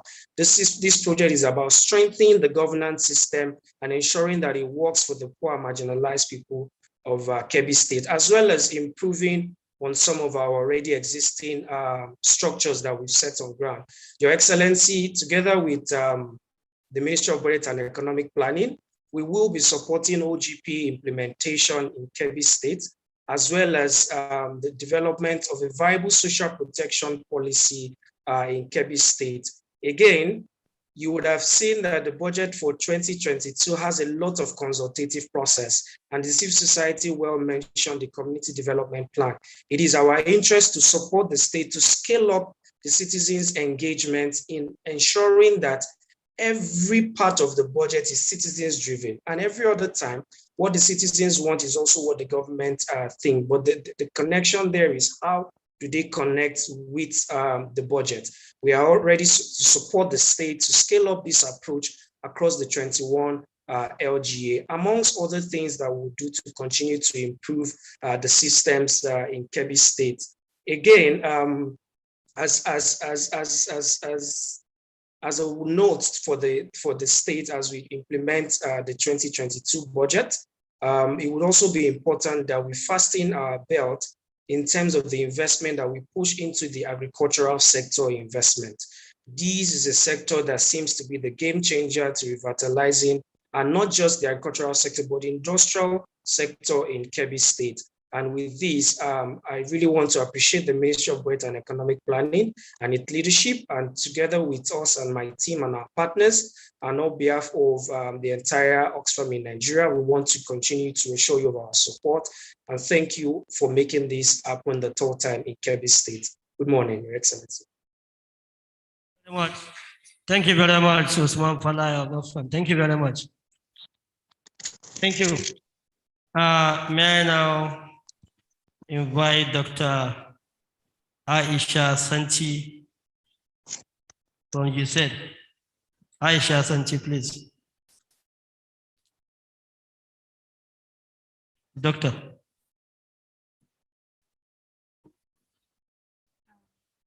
Your Excellency, the Executive Governor of Kebbi State, Chief of Party, I would like to stand on the existing protocol. Assalamu alaikum wa rahmatullahi ta'ala wa barakatuh. I'm here to represent the State Director, Dr. Adamunuhu, whom is unavoidably absent. He's in the field as usual. Your Excellency, on behalf of my Chief of Party, Dr. Martha Levitt, and the State Director, Dr. Adamunuhu, and the entire USAID, IHP, I wish to congratulate my state, Kebbi State, for the milestone so far recorded on different aspects, most especially the recent ranking of it being 5th in the fiscal transparency. Your Excellency, in IHP, we work basically on health system strengthening through service delivery across the 21 local governments of Kebbi State. Your Excellency, on behalf of the IHP family, I also want to thank the state government for the enabling environment and effective collaboration with all the stakeholders. We also want to appreciate Your Excellency for rapid operationalization and also, most importantly, the implementation of the current health financing reforms in Kebbi State. We started late, but I can assure Your Excellency that Kebbi State is leading in terms of the implementation of health financing reforms. This includes the primary health care under one roof, the establishment of the Kebbi State Contributory Healthcare Management Agency, and also the recent assenting of the law to establish the Drugs Supply Management Agency. Your Excellency, it is worthy to note that it's wanting to have good facilities, it's also wanting to have manpower and everything, but it's another thing to have access to those facilities. And we also note that most of these barriers that is deterring people from accessing these facilities has to do with undue and catastrophic expenditure on health. As it is today, 70% of our money goes for health care, out-of-pocket expenditure on health. And to address that, establishing Kechema is one of the important giant strides by this government to cushion that effect. And so far, I want to tell His Excellency at this very gathering that about 39 lives have been enrolled and are accessing services free through the Basic Healthcare Provision Fund. Thank you once again, Your Excellency, for that. Your Excellency, at this point, we would also want to make plea on the approval of the equity funds for that agency, as it is only through that equity fund that that agency can be able to pay for the 25% mandatory counterpart fund, which if not paid by 2022, the 39 lives that are accessing free care might not have that access again. And also the rapid operationalization of the Drug Medical Supply Management Fund, the deductions from the formal sector, because already the informal sector are keying into this program, having seen the benefits through the Basic Healthcare Provident Fund. We appreciate His Excellency. We know despite the fiscal macroeconomic situation of the state, which has to do with revenue, that most of our expectation has always been from the statutory allocation and also loans and grants from implementing partners. But despite that, the allocation to health from 2016 to date has always been between 7 to 10%. We appreciate that, but we also solicit that if health allocation should be increased from 10 to at least 12 to 15%, which is the Abuja benchmark for health budget allocation. We also appreciate the releases so far. The trend in the overall state performance also has always been between 50 to 57.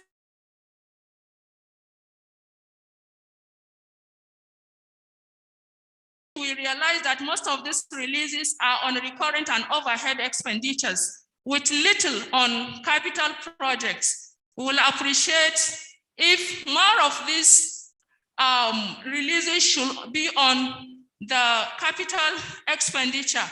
Your Excellency, we know is something that could be done if we apply some of the efficiency gains that we have to, so that we address this. Thank you very much, Your Excellency, once again, for all the good work you've been doing and the good governance. Thank you for giving CSOs, implementing partners, the opportunity to participate in all these activities of the government, including the recent inauguration of the Open Governance Forum. Thank you very much. Thank you very much, Dr. Aisha Sanchi. We said we thank you very much.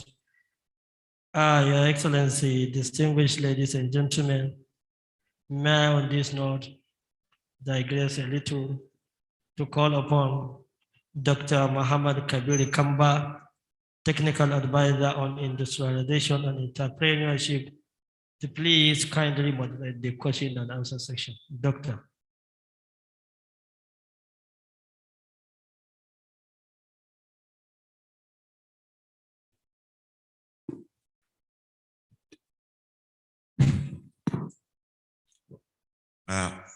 In the name of God, the most beneficent, the most merciful, Your Excellency, the Executive Governor of Kebbi State, Senator Atiku Abubakar Bagudu, permit me to stand on the existing protocol, especially for the fact that this for us is one of the most important segments of this occasion. It is very important for us because this is a time we will take interventions and contributions from the public on the way forward, how we can be better. Essentially, this program is supposed to bridge the perception gap between government and its citizens.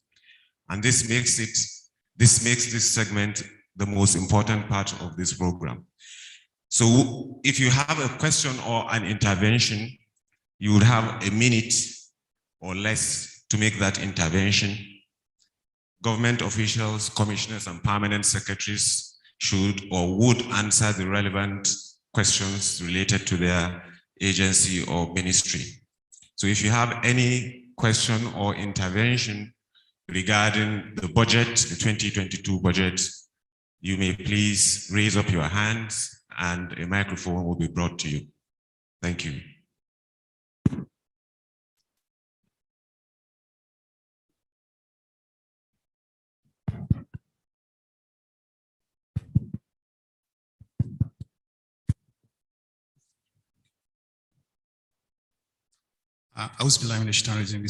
When you stand to intervene, tell us your name and your affiliation, please. Yes. My name is Mohammed Nasiru Karofi.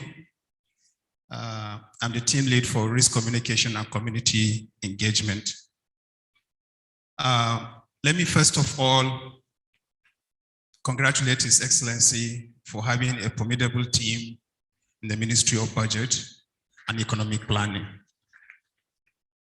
I make bold to say I am proud of the performance of Dr. Abba Kalgo, Aisha, because they are from Kalgo.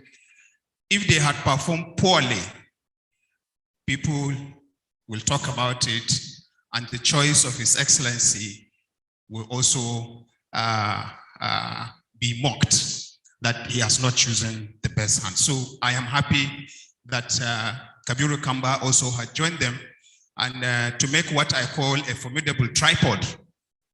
And now it has become a table by bringing in the OGP team. So we have 4 legs to the table. Congratulations. My first comment is about the constituency projects. Your Excellency, the Permanent Secretary had told us that the reserve for capital projects is as meager as 24 billion. Out of this 24 billion, we have 24 members of the Assembly, which the minimum took 100 million naira each as constituency projects. Putting this together, you now have 2.4 billion. The objective of bringing constituency project is to spread the projects across the local government and to give the sense of inclusiveness so that people at the grassroots can also liaise with these legislators and have their projects in the budget. And unfortunately, the way I look at it is that the reverse here is the case. The legislators are the ones bringing in these projects as part of the moment, because I have never seen them categorically captured in the budget as it used to be, or as it is in the National Assembly. Each member will send the proposals of his projects based on the envelope, the total amount of money given to him, to the appropriation committee, and everyone will know what exactly are they going to do with this. But here in Kebbi, it is only the legislators that will determine the projects and not included in the budget, but just the envelope. And I wouldn't know how that will mean participation. That's one. The budget is translated into Hausa. I'm very happy about that. It is also for the people to assimilate and then know what the government is doing. On the other side, as staff of the National Orientation Agency, I would want to say that we will be on ground to help the government take this budget to the grassroots, to each and every ward in the local governments of Kebbi State, if given the wherewithal to do that. I am also concerned, sir, by the budget size. The trend analysis has shown that our receipts has always been lower than what we projected. And this has bearing on the performance of the budget. Because if the budget is too big, and then the performance based on the receipts is meager, we'll continue to have that indices of performance very low. So I would want the ministry to consider revising the budgets, because they have the option to whatever projections that they can make, they can reserve some of them that are affecting the performance of the budget if they so see the green light that these things are forthcoming, they have the option to do a supplementary budget and include them so that they will not affect the performance of the budget. I would also like to urge the governor. Consistently, I have been making my submissions into the budget regarding environmental sanitation. I ask that if possible, can we have a mechanical sweeper or trailer or any arrangement that will facilitate refuse collection in Kebbi State? Because even if people would pack their refuse, they would not know where to dispose of this refuse. So, KUDA under Ministry of Lands has not been performing to the expectation. Please, if we can move the environmental aspect to the Ministry of Environment, there are funds for WASH that we can leverage on and provide these facilities. Thank you very much. Last one is the revenue of the local government. I would want to suggest that Your Excellency, I know that the Permanent Secretary, Ministry of Local Government, I have worked with him. He is conversant with result-based management. If we can give these local governments revenue target based on the viability of each of these local governments, please, can you generate something close to, say, let's say 25% of your personnel costs? Because without target, they will always be, complaining, loss of revenue. Somebody was even asking. I was thrown off balance when someone is asking what is the source of revenue for local government. Please, if they don't know, let them engage consultants to give them sources of revenue and then ways they can cover wastages. Thank you so much. Thank you very much. Thank you. Thank you. That was wonderful. Some very nice contributions there. We'll take some additional interventions before response comes, but please mind that there are a number of people who want to intervene, and we would have to make things very short, under a minute each, please.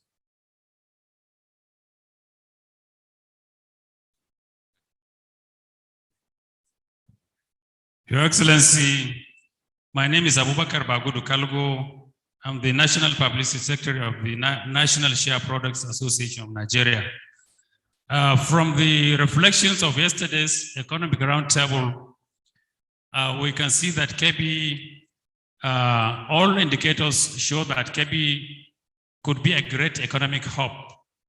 We have succeeded in becoming the largest rice producer in the country. We have the most stable electricity in the country. We are the second largest livestock producer in the country. We are the second largest producer of shea nuts and other agricultural commodities in the country. Why are we still battling with low IGR?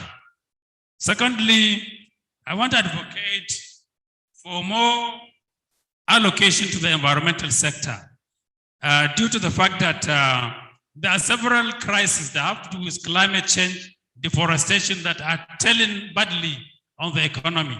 So I would suggest that environmental sector should have maximum consideration when it comes to budget reallocation. Thank you, Your Excellency. Consider the female participants, please.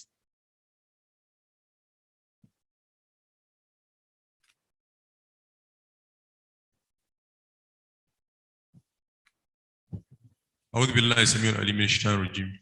بسم الله الرحمن الرحيم. Your Excellency, the Chief of Staff, Honorable Commissioners, what other protocols observed. My name is Abdullahi Umar Wazirun Gondu. I'm here to represent His Royal Highness the Emir of Gondu, who sends warm greetings to all of you. I want to throw a word of caution, and that is in the area of availability of food. The rainy season this year was not very good, although in Kebbi State was fair, but in other cities it was really terrible. Already there are movements of grains out of Kebbi State, and I think this is the time within the budget preparation for government to mop up excesses, especially the farmers are desperate, they have sunk in so much and they have to sell out. So I think it's high time we mop up excesses and save the grains for the future. I want to see a situation where especially the silos constructed by the federal government for Kebbi State is in use, the one in Polasa, and many other grain storage facilities in the state. They are also expected of shortage of fodder for animals, and that will further create crisis between farmers and herdsmen. So I think it's also a situation that needs to be looked at. Sometime last year around this time, a big bag of groundnut leaves was selling at 700. Now it's already selling at 1,200. A bundle of harawa, bean leaves was selling at about 100 naira last year this time. Now it's selling at about 300 naira already. There are shortage of grains all around. So I think it's high time the state government moves up that. Another area also I want to comment and identify is the area of water. We need to start water harvesting in Kebbi State. Kebbi State is a confluence in this country. We have water sources coming from many states and even outside this country. They all converge into Kebbi before flowing out. So we need to conserve this water and use it for agricultural purposes, especially in the dry season.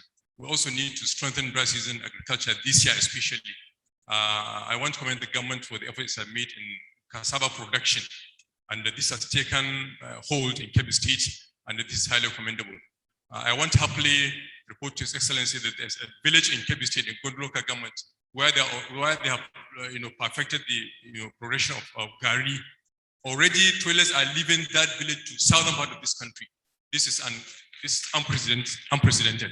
In fact, I want personally to visit that village because an information that came to me, and I want also add His Excellency to visit that village because that will ginger them and other places. I understand villagers used to go to the south and they have learned this Gari production.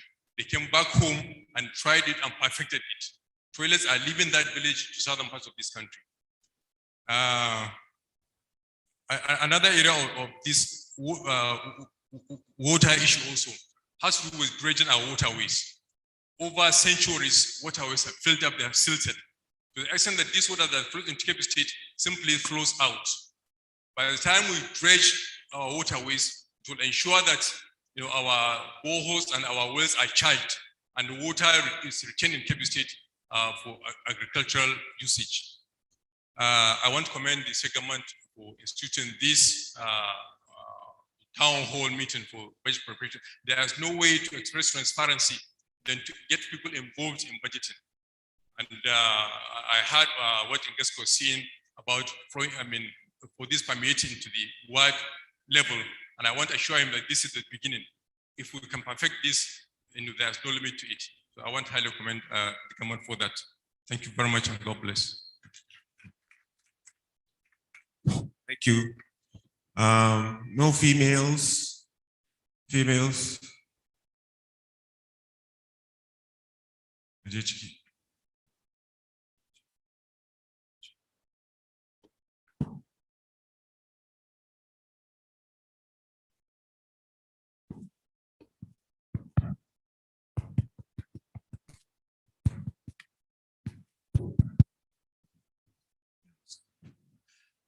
His Excellency, the Executive Governor of Kebbi State, permit me to stand with already existing protocol. Sir, my name is Abdullahi Ali Usman. I am the National President of Joint National Association of Persons with Disability. My own is a feeling. What we are feeling is the Kebbi State government to put in their budget the issue of Disability Commission in Kebbi State. Although I know the Disability Commission will not come until after the Executive Governor of Kebbi State sign into bill the disability bill. So we first of all want to appeal for the Executive Governor of Kebbi State to sign into bill the disability bill, so also the budget of disability bill will be captured. It is the only way, Your Excellency, it is the only way the person with disability community in Kebbi State will also be like other human being or other so-called able people. So that is our appeal, Your Excellency. Thank you. Thank you very much. Thank you. We should now hold on for the Permanent Secretary or the Commissioner for Budget to respond to some of the questions raised.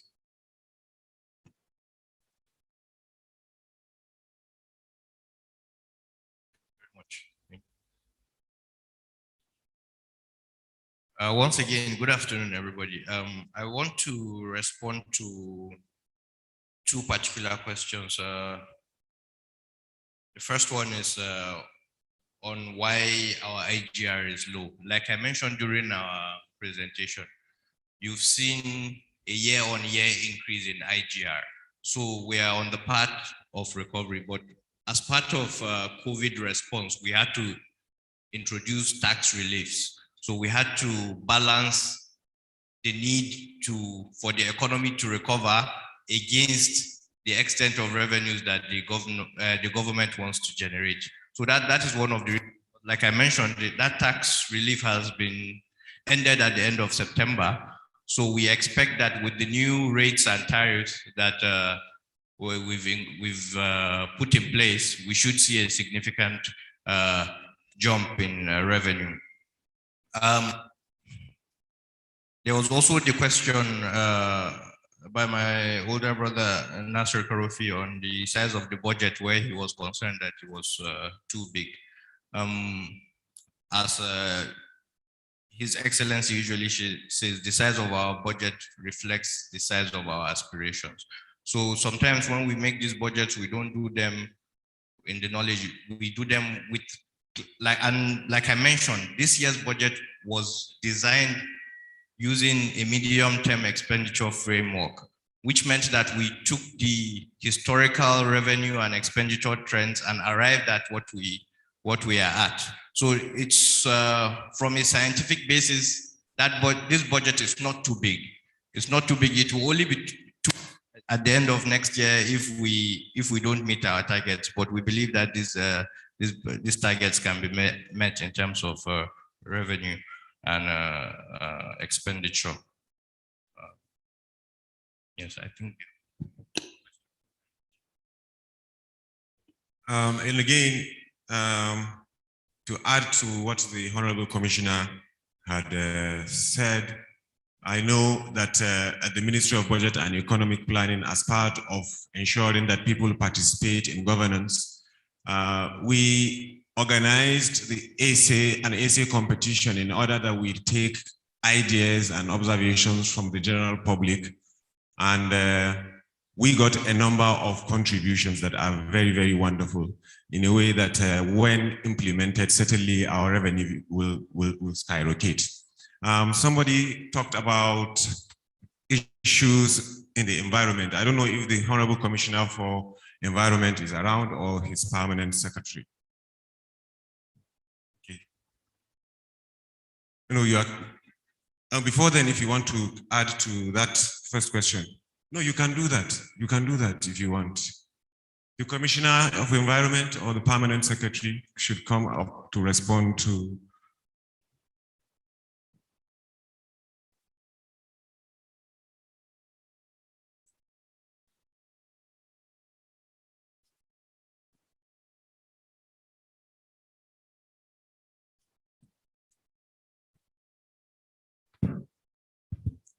Your Excellency, the Governor of Kebbi State, Senator Abubakar Atiku Bagudu, permit me to stand on existing protocol, established protocol. Some questions were raised with regards to the environment. Currently, the Ministry of Environment is trying to key into a World Bank program that is called ACRISAL. ACRISAL is a program, $720 million project by the World Bank for the 19 northern states, of which Kebbi State is trying to key into. And we hope to access about $20 million out of ACRISAL. And 3 ministries are going to benefit from those funds. So we want to use those funds to improve on the environment, the climate change that he said, smart agriculture.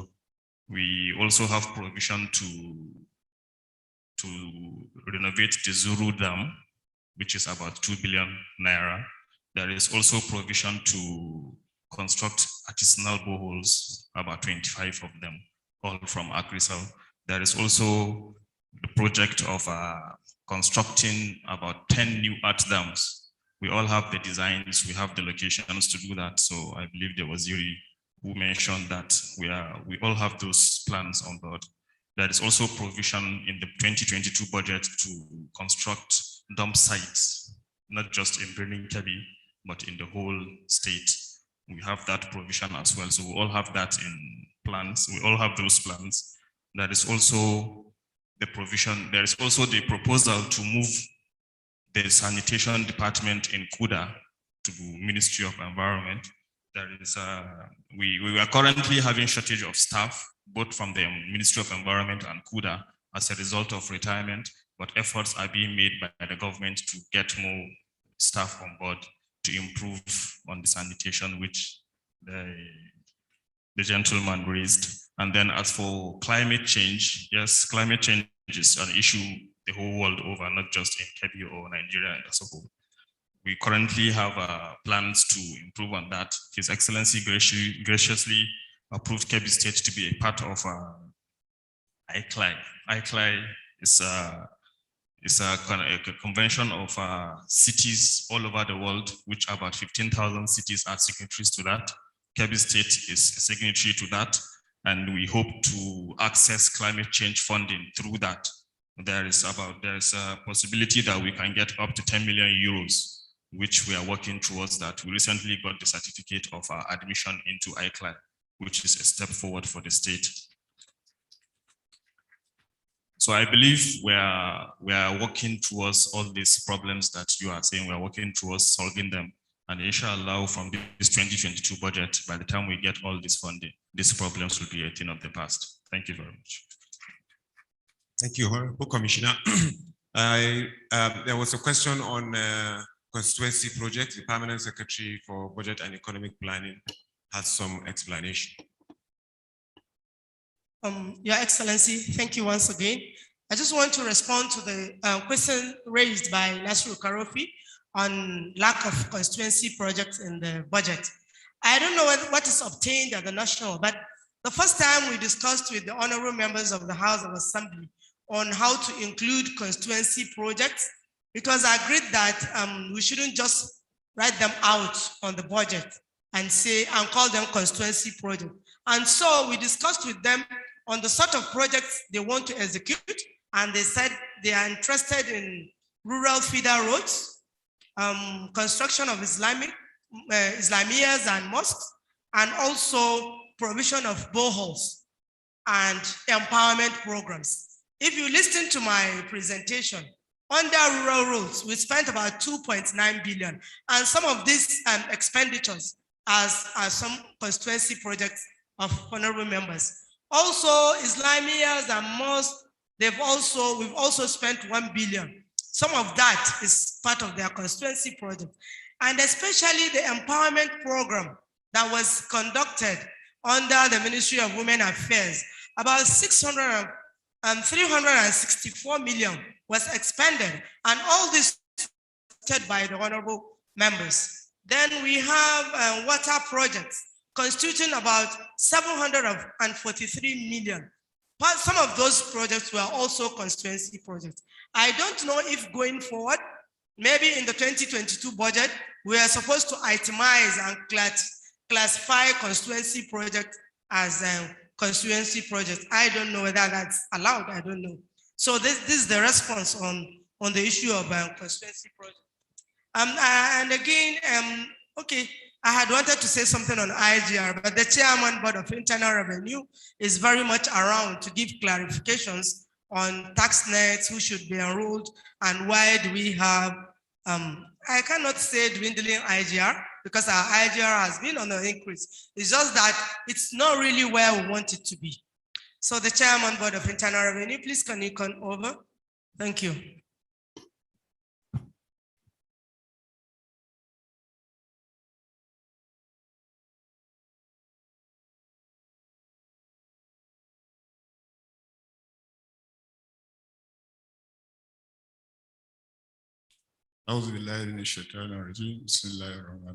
Your Excellency, the Executive Governor of Kebbi State, Senator Abubakar Atiku Bagudu,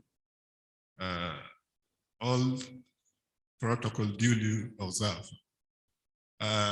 Before somebody raised a questions with regards to revenue on agricultural products and also livestock. So before I answer that questions, let me communicate to this very important gathering where we are before and where we are now in terms of IGR. For the past 5 years, analysis shows revenue, internal revenue generated is increasing, it's progressing.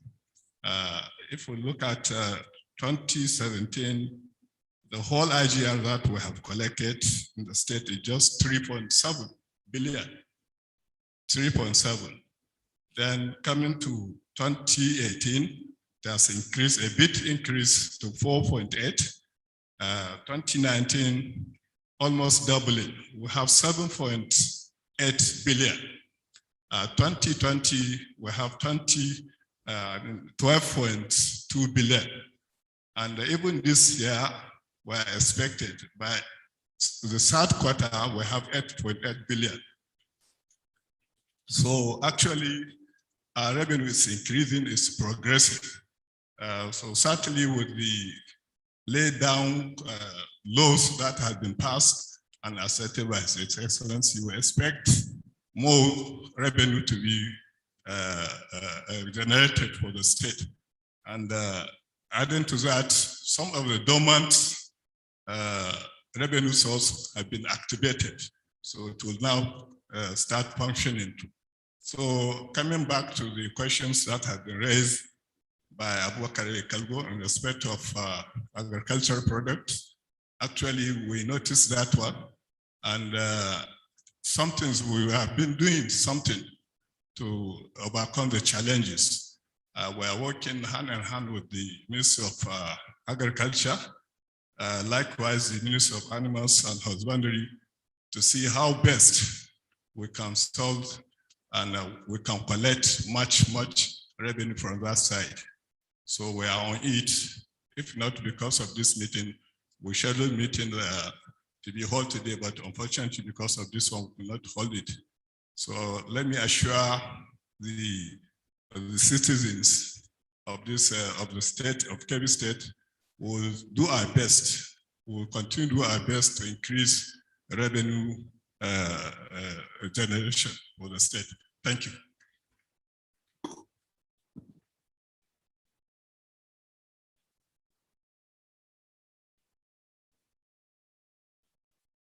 Yeah.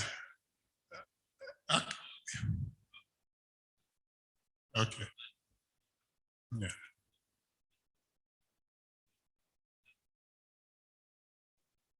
Yeah. Actually, we have challenges, so many challenges, because the one I have just said in respect of these agricultural products, we sat down with the ministries, the challenges, the key challenges that are there, the shortage of the staff, and likewise the animals and husbandry. So in my office also, we are running of the staff that can help us to cover all the areas that have been that will help in the generation of revenue. Even though we are trying to bring all the technology in terms of collection of revenue, we deploy many strategies like pay direct, remitter, e-bills, and even the TSA. So what we want is the cooperations of all the MDAs that have been collecting the revenue. And also we have challenges of non-payment of tax from citizens. Citizens don't abide by the law by paying as account due. So actually, these are some of the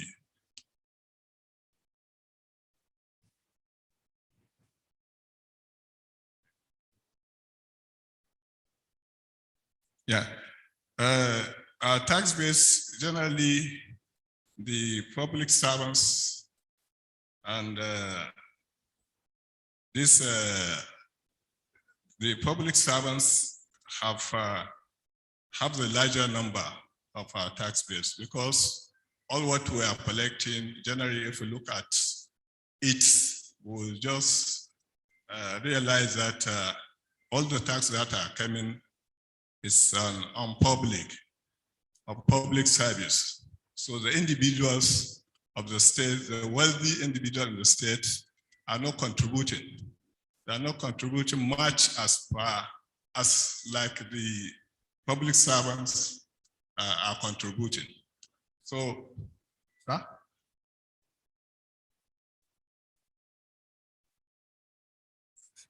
So as of now, we know there's a big, huge number of public servants, but I cannot rightly say it now. So,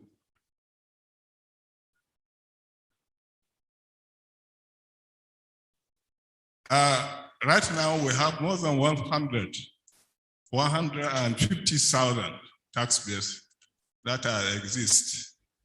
And these public servants constitute 80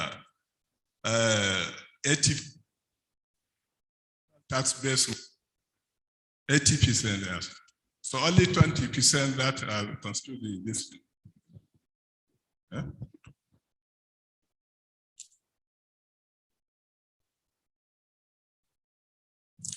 So as I keep saying earlier, this public servants, the one that constitute a larger number of our taxpayers. Because if we look at even the private organizations, government organizations, public organizations, when you sum up the total number of that taxpayers, they even double the one that we have on the direct assessment. So on this direct assessments, we have 1/3 of the one in the public servants.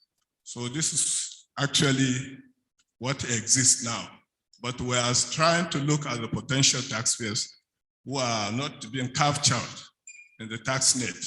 So we are struggling, we are even employing the informant who can give us the names that are legible taxpayers for the state, apart from the one that are in the service, in the public service.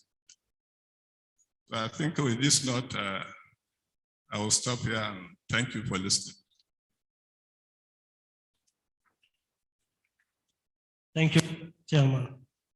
Thank you very much. Can we have some more interventions? This program, this segment is about the most important. Please let us know what we're doing, how we're doing, how can we do things better. It is in our interest, please.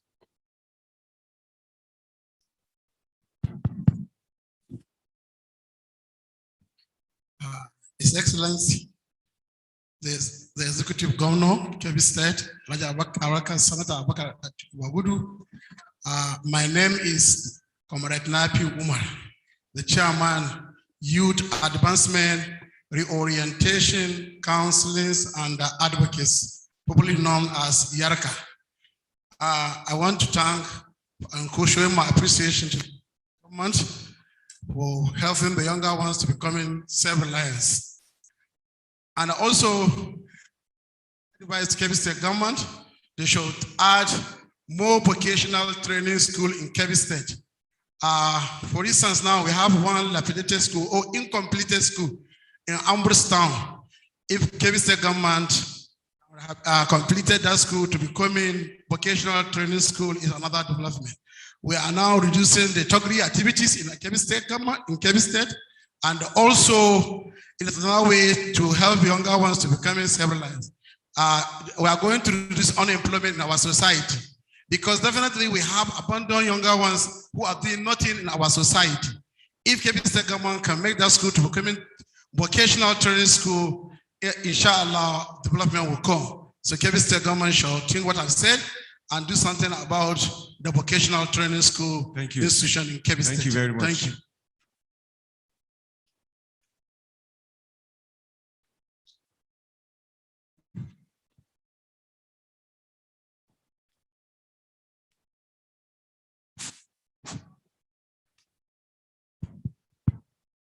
Assalamu alaikum. Shaitan rajim. Bismillahir Rahmanir Rahim. Executive Governor of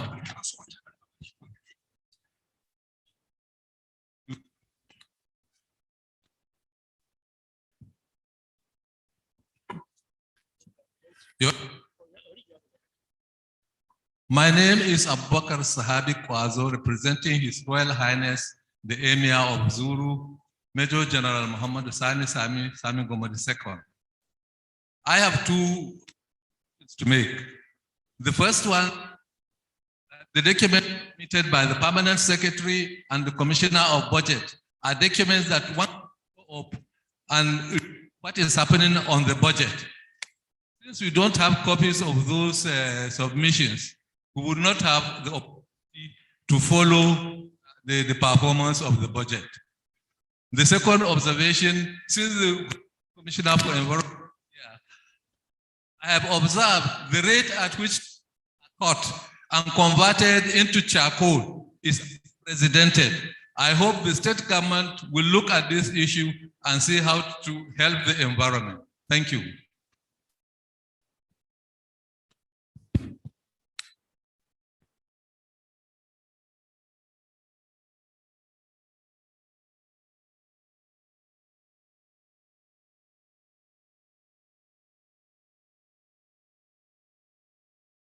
Any other contribution or intervention, please?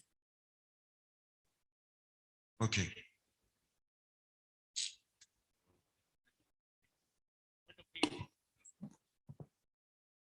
Your Excellency, the Executive Governor of Kebbi State, my name is Professor Suleiman Khalid. I am the Executive Chairman, Kebbi Subeif. I want to react to remarks by UNICEF representative and my good friend Ibrahim Ngaski of the OGP. They commended your effort with regard to the intervention in education sector.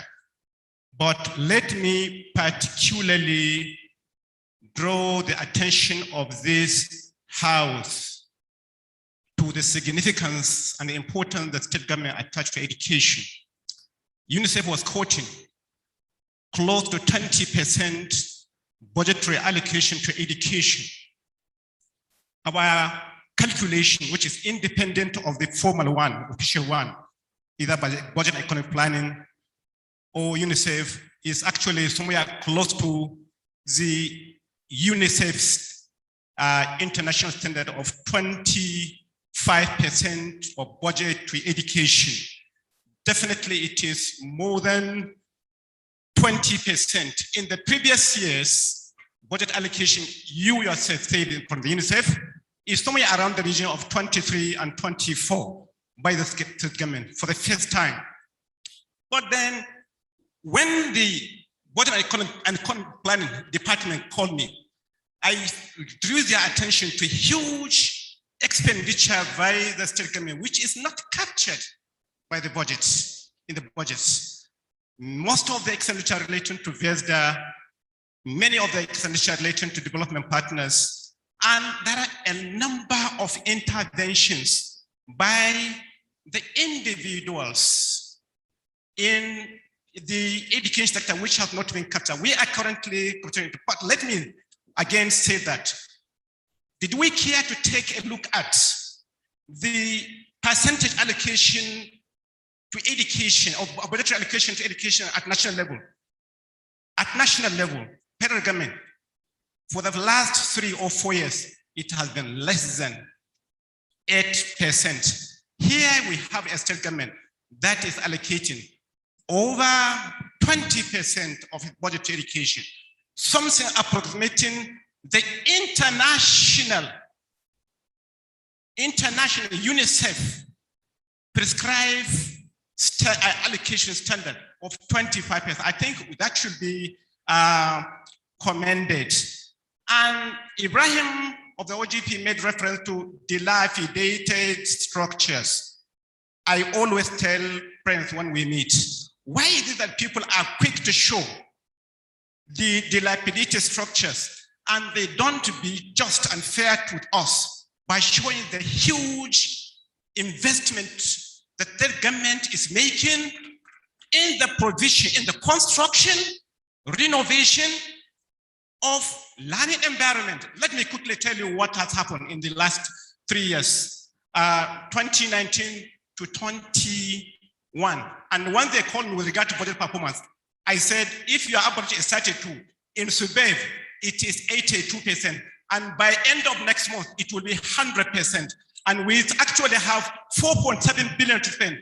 And between 2019 to 21, actually expenditure is 6.1 billion. What have we done with it? Innovation, the third, we have constructed and renovated 1,558 classrooms across the state. In construction, 518 classrooms we constructed across the state. We provided 42,244 units of furniture across the schools in the state. Construction of WC, 450, actually, then water and sanitation, 138 boreholes and hand pumps just within these years. And then we also made provision for ICT facilities, 16 new additional ICT centers, totaling 6.1 billion. And I assure you, by next month, as I'm talking to you, our performance is over 85%. And by next month, it will be 100%. Again, somebody drew our attention to uneven distribution of teachers across the state to the detriment of rural schools.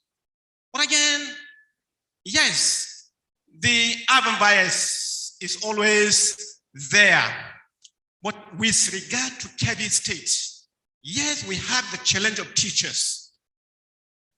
But did we care to take a look at proportion of teachers to pupils? We have 510,690 pupils in public primary and junior secondary schools. And 70%, at least 70% of these schools actually located in the urban centers where you expect 70% of teachers to be. Most of these two pupils actually in Greening Kebbi, they are in Jiga, they are in Argon, Guzuru, in mainly urban centers. So there is competition for teachers. And one of the major challenges of education in Kebbi State is actually not really teachers, but pupils. You have many. In fact, Kebbi State has about over 200 nomadic schools. State of the art, they have virtually everything. But you go to school, you find just about 7-10 pupils. Whereas in a school in Birnin Kebbi or in Jega, you will have up to 2,000, 1,000 plus, 2,000 pupils in one school. So the demand for more classrooms is actually higher in those areas. We are making effort, but I want people, please, whenever they are reporting dismal performance, please let us appreciate that the government is doing extremely well in education, and compare us with other states or even the federal government. I think we have excelled. Thank you so much, Excellency. Thank you very much, Prof. Somebody asked about cassava production.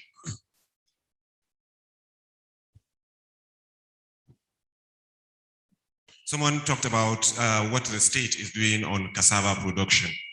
I'm delighted to inform you that this state is actually committed to that, an initiative that exists in the Federal Ministry of Industry, Trade and Investment. We are entering into collaboration with that ministry for cassava, to enhance cassava production, and most importantly, to link these cassava producers to international markets. We are looking with the African Enterprise Initiative, an American establishment, collaborating with the Federal Ministry of Industry, Trade and Investment. And very soon, activities will begin to take place within Kebbi in a way that we link our farmers with the right markets. We are doing a lot in that angle. We also have an arrangement with the Federal Ministry of Industry, Trade and Investment on a project that had existed in this state since 2006. But eventually this administration is working to ensure that that facility comes to life. It is an export processing center for crops, a handling and preservation center. And we are really working to ensure that our farmers are connected to markets around the world. Many people were perhaps here during our economic roundtable, and most of these things were discussed. But at the end of the day, hopefully by the end of the month, we would have come up with an actionable plan that was drawn from interventions at the economic roundtable, and rest assured that this government is committed to implementing most aspirations. Thank you. The Honorable Commissioner will respond. Yes, thank you very much. I just wanted to respond to the comment on Vocational Institute.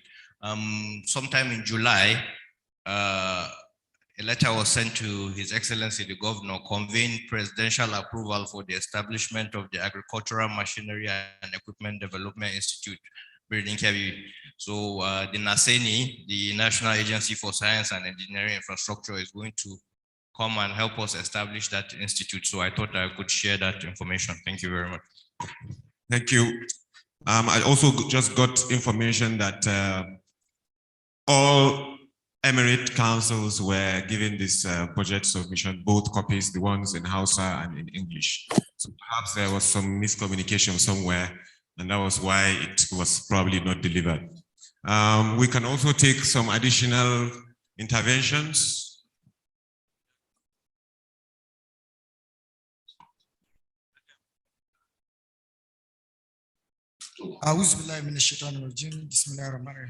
Your Excellency, permit me to stand on the existing protocol. My name is Rilwan Abdullahi, Nigerian Youth Council. Mine is a question. I think sometime in 2019 and 2020, we heard about the new revenue law, which was sent to the State Assembly. I think the law has been passed. From what we are hearing, is waiting for state government, His Excellency's election or approval. Ours is question and appeal to His Excellency. If the law is passed from the State Assembly, His Excellency should help us, enact the law. Maybe our projection of 14 billion for 2022 will increase to 30 billion if there is new revenue law. As the chairman said here, they have challenges, although they have blocked a lot of leakages, but we can see how trailers, how people are coming to Kebbi, going out freely, not paying any tax, not paying any revenue. Maybe if the new revenue formula law is enacted, the IGR will double, which will help us in processing in achieving the budget target. Thank you, Your Excellency. Thank you. We have still not gotten any intervention from a female.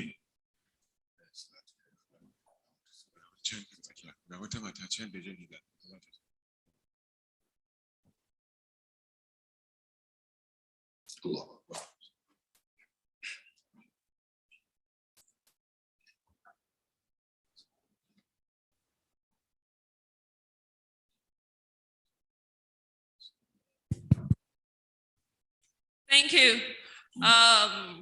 Your Excellency, sir, distinguished guests, and ladies and gentlemen, good afternoon. I'm a representative from Site Savers, a partner in Kebbi State for over 15 years now. So what we do is basically on control and elimination of NTD-related tropical diseases. And we've been having that for over 15 years in the state. And we've been able to carry out interventions, basically distribution of medicines,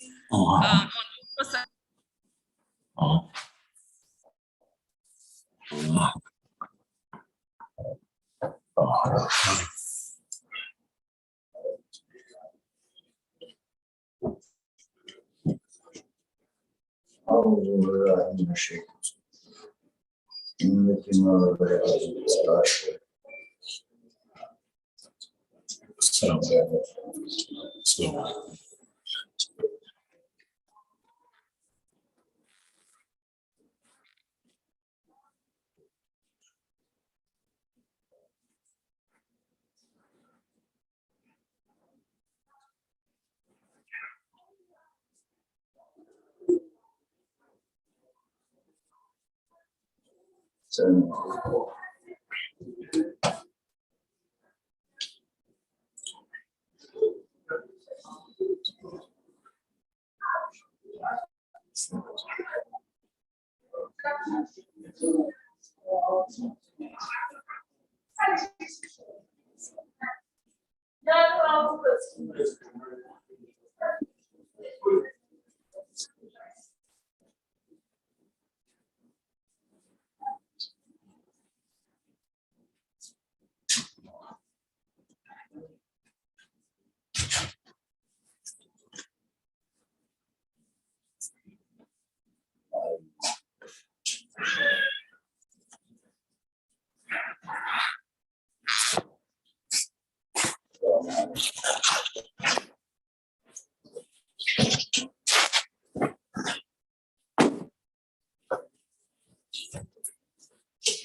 what is taken with it. And then I would like to respond to what the first speaker said on the issue of the local government revenue. Honestly speaking, it's alarming because if you look at our markets all over the state,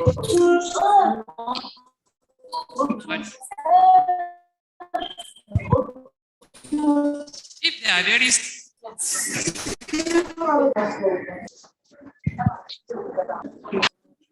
if at all they are serious about it, within a week, what they will generate, and if at the end of the month, they are serious about it, honestly speaking, they can be able to use that to pay their staff salary, no doubt about it. Because even within the state, if you look at the cows and sheep that are roaming about this state, if there is any law about it, like say anybody that allow his goat or sheep to be roaming about the state capital, if the concerned authority happen to catch that goat and then ask him or her to pay charges on that, honestly speaking, even from that we can generate something. Thank you very much. Very much.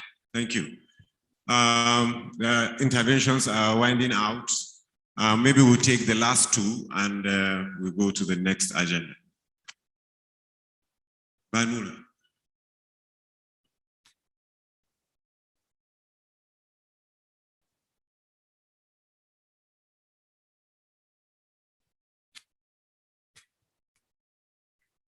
Assalamu alaikum. My name is Noura Bello, the State Chairman, Nigerian Association of Small and Medium Enterprises. Small and medium enterprises are actually for economic growth in every. But what I've seen from the budget presentation, I've not seen a line item about the micro, small, and medium enterprises. And they are the engine room for growth. And yesterday we had a round table discussion in which we talk about industrialization, agribusiness, and the Africa Continental Free Trade Agreement, that how prepared are we to actually partake in this free trade agreement. Our micro and small and medium enterprises, are they ready to partake if the borders are open? And the answer from the discussions we had is that we are still not ready for it. If we are talking about industrialization, we need to pay a lot of attention to SMEs. And it's actually surprising that this same budget did not look maybe in that direction, or I've not seen it. They account for about 48% of our GDP, and they are the ones that are employing up to 80%. So if the workforce are being employed by the micro, small, and medium enterprises, it means that we need to really pay a lot of emphasis for their growth and development.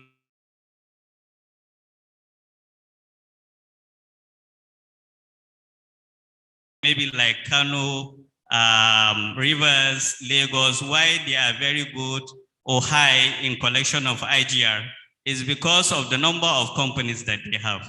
So if Kebbi State really is serious in generating IGR, we need to really develop these MSMEs in the state. So I would like to see maybe what from the budget, what interventions do we have for the SMEs? Another issue is that of access to finance. Yesterday, we discussed this at length, that banks have become a stumbling block for the support of SMEs. They hardly provide finance to SMEs because of maybe certain restrictions like collateral and the rest. And even Bank of Industry representative was here, and he talked about a lot about maybe managed funds, and then if the state can also provide like a fund for SMEs. At this juncture, I would like to suggest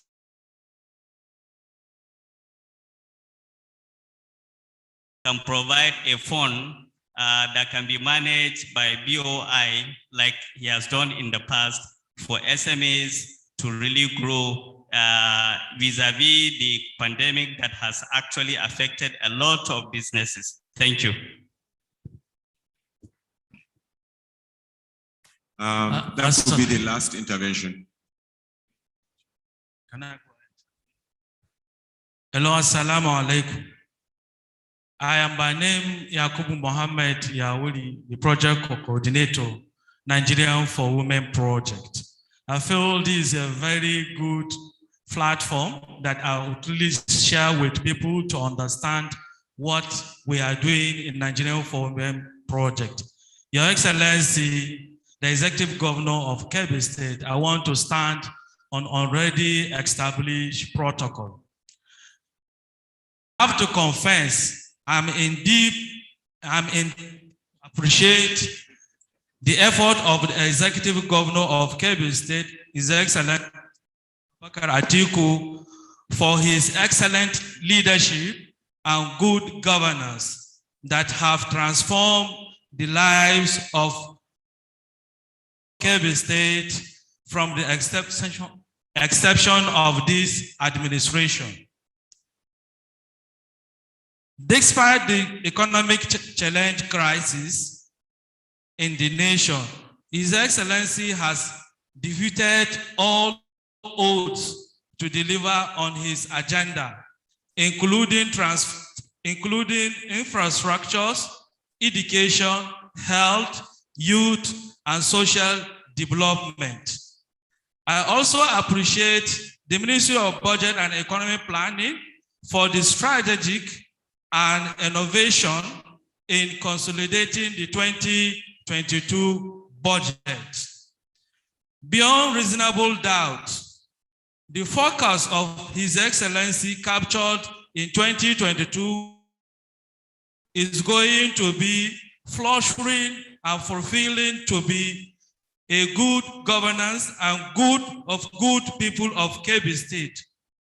Not only in terms of women's social and youth development, but also development matrix. I believe it is all audible to the deaf and visible to the blind. I want to just share what we have in Nigerian for Women project. We are able to at least form 1,625 women affinity group with a total savings of 141,223,006, and which they are into loaning. We have a total loan of 66,247,560. And also we have the association and 75,000 in place. It is a very big achievement, and we sincerely appreciate the state government as well as our chair.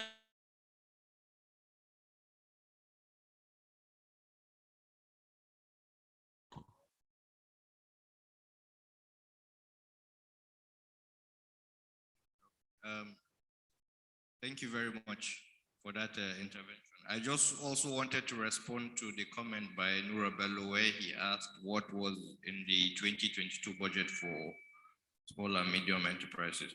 If you go through the detailed line items of the Ministry of Commerce, there's a seed capital provision for SMEs of 150 million naira. There's the CARES component for SME, which is 780 million naira.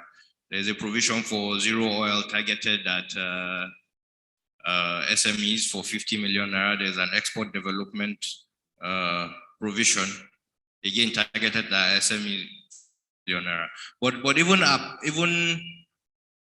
in addition to that, the state government is actively engaging the Bank of Industry and the Nigeria Export-Import Bank. I'm sure a lot of us will recall when Nexim came here to launch the YF program, just as we're at the concluding stages of a matching fund deal with the Bank of Industry, again, to support SMEs. So these are all things that are in the budget for SMEs. Thank you very much. Thank you, Honorable Commissioner. Bello, you were here with us yesterday during the economic that 95% of SMEs in Kebbi State are unofficial, are not registered. That indeed is a significant problem that will be a barrier to access to a lot of this fund. Most of it require, that these kinds of businesses must be formal, and it is in our interest that they are formalized, especially as we go for. I also want to inform the public that the state government is engaging or has engaged, is collaborating with the United Nations Industrial Development Organization to develop an industrial policy framework. And we have done about 90% of that work. Perhaps at the end of the month or at the end of December, that will be launched. If you go through that document, you will see about 30 actions that the state is intending to take to facilitate trade and ensure economic prosperity. And some of these, one of these include the kind of fund that you have intervened. There will be possibly an SME fund of about 500 million naira to support priority kinds of SMEs. I also remember that during the session yesterday, there were interventions regarding the kind of SMEs that exist in Kebbi State. And I remember Serkin Shuko, one of the discussants, said, one of our major challenges, or one of the major challenges of our small businesses is that they are sole proprietors. They are single owners, and that is a significant limitation to their progression. A single person cannot do everything. We need these business owners to understand what is at stake. What is at stake is that we might be stampeded by global economies who have stronger companies who can produce at cheaper rates. And that is where we're heading to. In order to defend or to guard our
co-fund activities or programs that is going to impact in the life of the people. But to my knowledge, since when I am in that office, Site Savers has never brought any intervention that will co-fund it. So we are expecting them to bring intervention because His Excellency do approve counterpart funding on all of the intervention we do in Kebbi State health sector. Thank you. Thank you.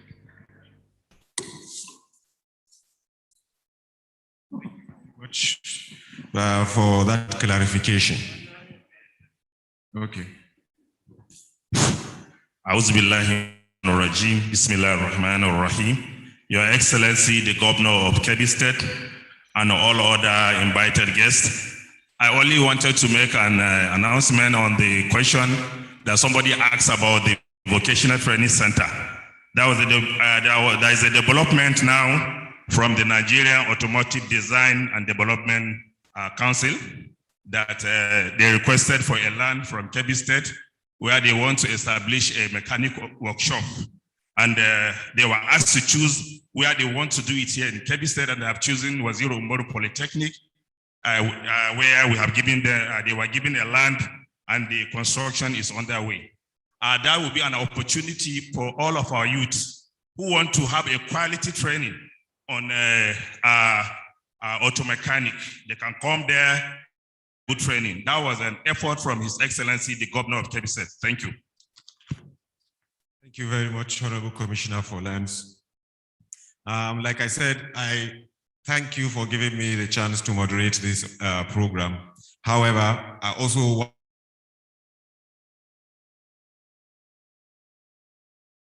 is committed to positioning this state among the committee of states.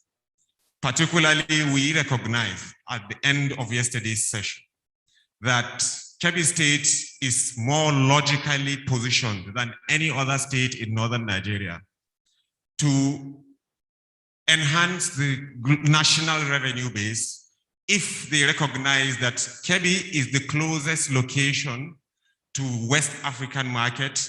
It is the closest location for the states in Northwest to Lagos State, only if the country wants to be logical in decision making. We are positioned about 400 to 500 kilometers shorter than any other state in Northwest Nigeria to West African market, to Mali, to Niger, to Benin. And that means we have a stake in what happens at the Africa Continental Free Trade Agreement with regards to Nigeria. I want to use this occasion to tell you that we all need to understand that we need to stand up and use what we have, use all the influence that you have to inform the national government of our strategic position and geographic location. That means we want our borders open. We want rail tracks to Lagos, which is the shortest route. Most goods from Kano, Katsina, Jigawa, Sokoto, Zamfara, and Kebbi State. This is the shortest route to Lagos State. This route is the shortest to West African markets. That means we are strategically located. Our members of the National Assembly and all those at the national government must recognize and use their influence to determine what we become in the future. Thank you very much. Thank you very much, Dr. Mohammed Kabir Kamba, Technical Advisor on Industrialization and Entrepreneurship. We thank you very much. Your Excellency, the former Deputy Governor, Representative Chief Judge, the APC Chairman, and all co-members, members of the Honorable Commissioners and members of the State Executive Council, members of the Kebbi State House of Assembly, representatives of the SSG, representatives of Royal Highnesses, permanent secretaries, local government secretaries, members of civil society organizations, development partners, distinguished gentlemen of the press, ladies and gentlemen. It is now my honor and privilege, the Commissioner of Police, sorry. It is now my honor and privilege to formally invite His Excellency, the Governor of Kebbi State and Chairman Progressive Governors Forum, Chairman Presidential Tax Hub, on rice and wheat production, the Vice Chairman, National Food Security Council, in which Mr. President is the Chairman, His Excellency Senator Abubakar Atiku Bagudu, to deliver his address. A yanzu kuma anan mai girma gwamna Senator Abubakar Atiku Bagudu zai jawabi shi insha Allah. Your Excellency.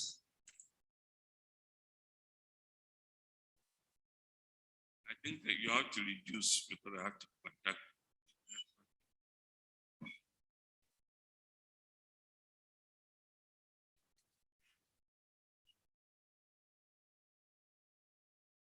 So so that I can.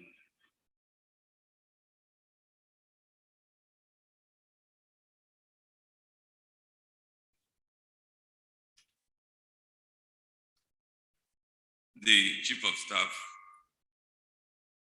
Acting Head of Service, and members of the State Executive Council that are here present, the Police Commissioner, representatives of the emirs of Gwandu, Argungu, Yauri, I believe, and Zulu, the chairman of the All Progressive Party. I don't know, Commissioner, whether you have invited other political parties. If not, it's an omission. The permanent secretaries, chairman of boards, members of the OGP, and the different NGOs that are here, other stakeholders that are here, representative of the Chief Judge. Good afternoon, everyone. And I'm sure we have all benefited and learned a lot more. And I'm sure what is happening, what has happened today has shown remarkable success of the importance of a town hall meeting to discuss budget, because I believe trust has built up between government and non-government stakeholders, particularly in view of the OGP partnership that was entered between the government and the organized private sector. And I must say congratulations to all. In particular, I must thank the Commissioner of Budget and Planning and his team, the Permanent Secretary Aisha Usman, Dr. Kabir Abdullahi Kamba, and as Nasiru Karopi said it, the fourth quartet of the table, the OGP under Nasiru Ingaski. They have done a great job, and I believe they have received the support of the government, everyone in government at large. So I congratulate you all and thank you. I have had on numerous occasions expressed my appreciation that we have invited to the government a number of very, very brilliant people who are leading settled life elsewhere. But yet, because of their commitment, because of their love for our state, they took the sacrifice to come and join us in helping to make Kebbi better. Please let us appreciate all of them. Sometimes it's just concluded that anybody who joins the government as a commissioner, as chairman of SUBEB, as a judge, or sorry, as a attorney general or a commissioner of in charge of information, is done a favor. But no, it's the other way around. Most of these people lead very, very settled life where they are doing better income-wise, where they are equally doing very fulfilling jobs. So let us not be arrogant in thinking that everyone who joins government is coming there because it will be materially better. These people are motivated by the desire to contribute to their state. And we must, as always, appreciate them. And I believe God will bless us together. And what we saw here is really a demonstration of that capacity. They have done well. And I believe as a state, we have done well. Not the government, as a state, because it takes everyone in the state to mobilize, to support the government, to interrogate. The partnership with our civil society organizations is wonderful. What has happened here, the questions, the comments reflect that wonderful, the value of that partnership. And we must be thankful to Allah and even be proud of ourselves as a state. But that you have done well does not mean you cannot do better. The Permanent Secretary Budget and Planning took us through the budget of the 2021 and the projection. And she said that for this year, we projected to generate a revenue of 141 billion, thereabout. And mind you, we are a state of about 5 million people. So how much revenue is enough, or what is the critical minimum revenue that should be enough for 5 million people so that we fund our priorities so that there is no underinvestment? I'm sure the Budget and Planning Ministry will one day lead the discussion with that kind. Maybe you can compare us with other countries so that we can now begin to debate whether 141 billion naira revenue is something we should be at, or we should do something different. Because some of the comments, particularly the brilliant comment from UNICEF, is a reflection of that judgment. The contribution, the gentleman from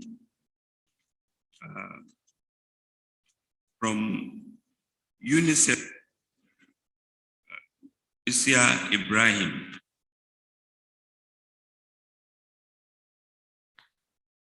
a figure of 4,328 naira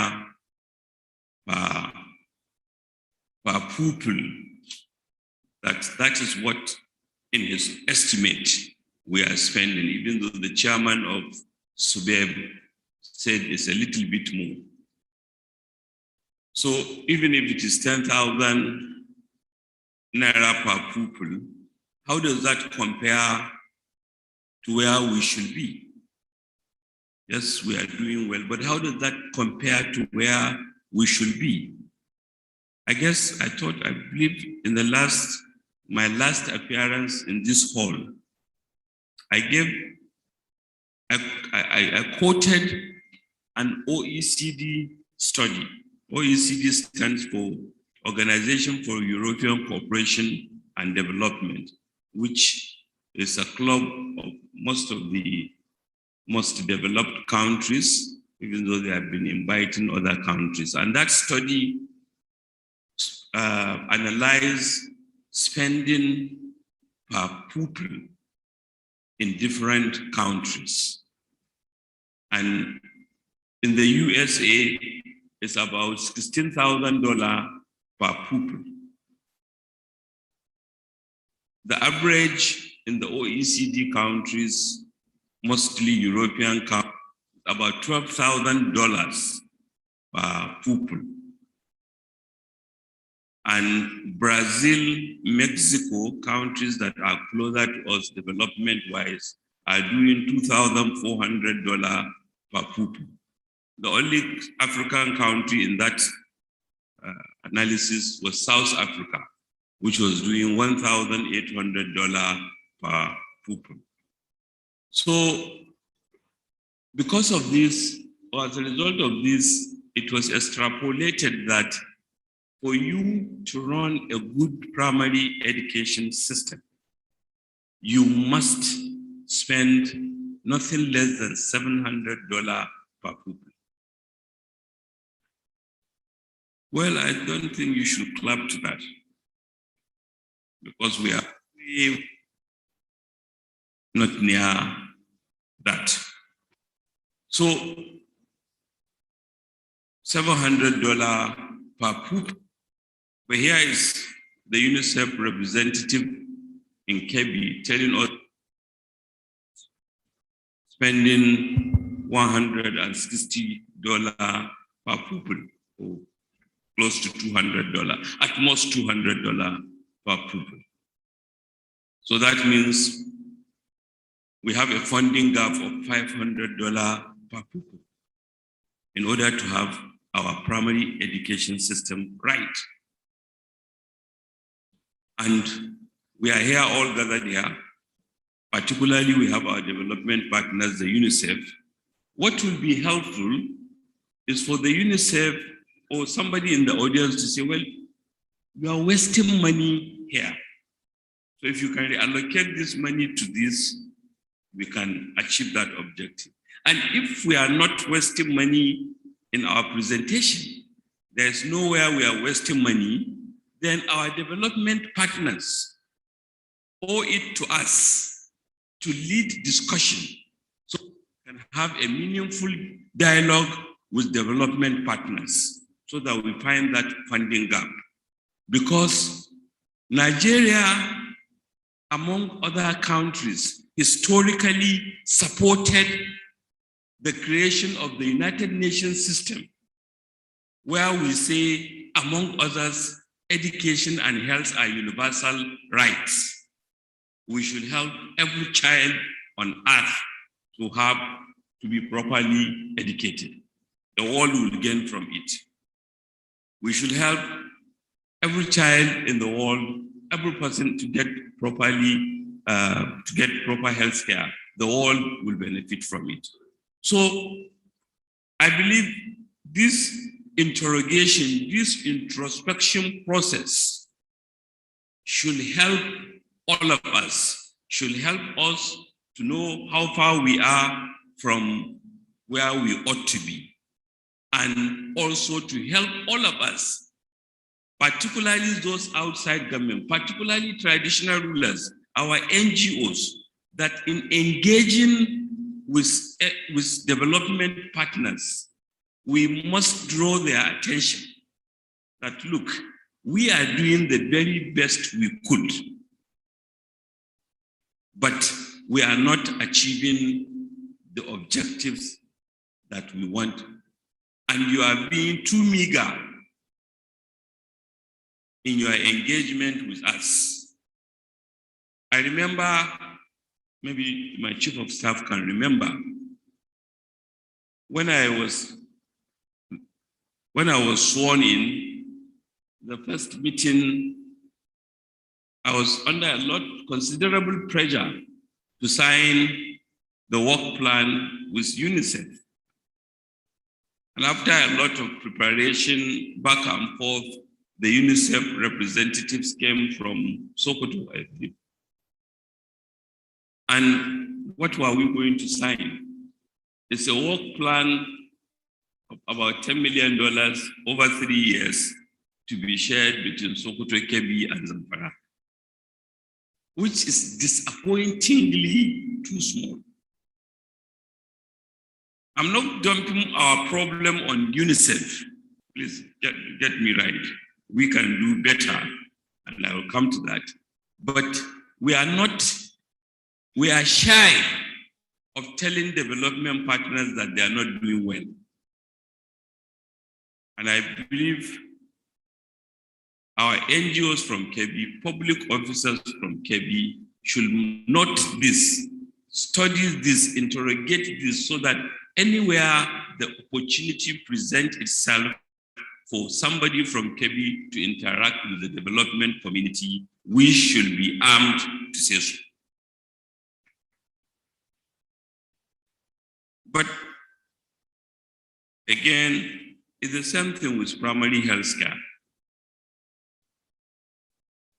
We don't like to allocate 10% to primary health care. We want to do more than that. But at 10% of my budget, I'm comparable to Britain. But Britain, just last week, I think I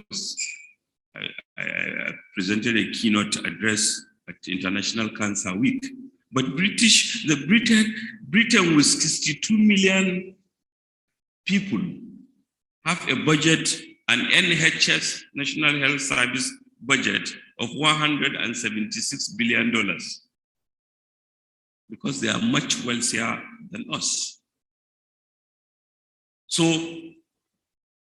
what is the responsibility of the advanced world to us? Is it just to remind us that we should do better, or to also listen to us so that we make health a universal right, so that more resources can go around, and in so doing we'll do better in education, we'll do better in health. Our revenue base is low, and that's why I requested that the chairman of our Internal Revenue Service should come up and speak. And he said our tax base consists of about 150,000. Did he say 150 or 120? Which he said about 80% was civil service. I think that's even more generous. I always thought it's way below 100,000. But 100,000 tax base in the population of 5 million people is too small. And yet we hear figures like we have done 400,000 people have benefited from Anchor Borrowers program, meaning they have done better. So if they have been registered and participated in Anchor Borrowers, at least they should feature in the tax base, whether they are paying revenue or not. Because people who are accustomed with the United States tax system know that on the day a child is born, he is given a tax number. On the day, that's the first number a child is given in the United States, a tax number. So when his parent or whoever is his guardian or her guardian is declaring his tax return for the year, he will also indicate that I have a child with this tax number who is not earning an income. Meaning the tax system will reckon with that individual even by the time he comes of age and he can begin. So maybe we should be trailblazers in this area so that we show the world we are serious. Let's get committed to devising a mechanism to ensure that our tax base capture as much as people, maybe 1 million or 2. In fact, everyone who should be in it, because it is there that you begin to assess, are they paying or not? Because if only we have 1 million people registered in our tax base and they are paying 50,000 naira, that's 50 billion. Which seems a modest objective to challenge ourselves to do, because 50 billion will be just about as much as we got from all the transfers from internal revenue. So I suggest we quickly task ourselves to do that, and it should be budget and planning should lead and work with and will involve the traditional institutions, the NGOs will all mobilize you. So if it is not possible, again, let's know it's not possible so that we know that that is not, that's not an option. And I think that answers the question from a number of commentators, particularly Oxfam, who said, let us intensify IGR, and I believe we can do that. Some of the requests for more allocation are requests that reflect we also want to do that. We want to spend more on health, we want to spend more on education, we want to spend more on sports. We have spent, I believe, I don't know whether the Honorable Commissioner works it here, this year, about 440 million bringing in coaches from Portugal so that they can mobilize our young ones. I think some of them are around, the coaches, so that we want to see our children playing for, more than they are now playing for teams internationally as a way of, and other areas of endeavor. We want to do more on environment. The Commissioner has spoken what we are doing with AgriCell. We have already provided the 500 million,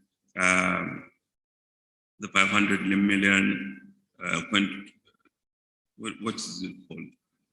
Counterpart funding. We want to do more. And I think Nasiru Kabropi's question of was misunderstood because the Commissioner responded. I think you said that what you think we should do more is, rather than doing a generous budget, I don't even call it big because 141 million is not big. Generous budget that will, at the end of the day, underperform. If I get you right, you rather we are minimal, and if we think the revenue is better than what we expect, or then we can do supplementary appropriation. But there is a counter argument to that, and the Honorable Commissioner said that, as I've said before, that I think budget should reflect our dream. More than that, there are international development partners or lenders who, when you approach, the first thing they see is whether something is in your budget, because that is the first acknowledgement that it's serious to you and it has met it has been through your MID. Your NGOs are aware it's a priority, your executive council is aware about it, and the state assembly is aware about it. So sometimes it's shortening the time. These are debatable issues, but and the Waziri, as always, have spoken about areas, given his vast knowledge, water harvesting, strengthening the dry season. And these are all things we must be doing. The successes in rice, the successes we recorded in soybeans in the course of the local government, and now cassava, and now tomato, and many others, seems that we can do much, much more. But again, we need everyone to be on board, particularly again the NGOs. We want to be a state that international investors and local partners will respect, as a state that contracts are held religiously. Many people like like programs to support them to produce. And sometimes, even when they are successful, they have produced, their yields have increased, they are reluctant to pay their obligations. That is not an image that we want for our state. And it's a collective obligation upon all of us to ensure that we promote that we want to be a state where people respect contracts, because we have no difficulty in finding opportunities. We have no difficulty in finding people to bring money to Kebbi State.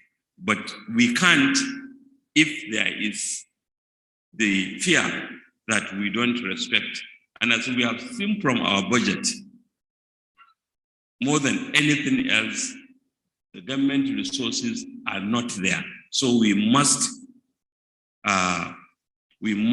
be credible so that the private sector can be more accommodating, more generous. And they have been. We are happy that across the state, private sector activity is increasing given the funding. But we can't do that if people think, I don't have to repay my obligation. The gentleman who spoke on behalf of the small scale, medium enterprise sector spoke about the government putting money in BOI. We put money as matching fund in BOI, but it doesn't come back.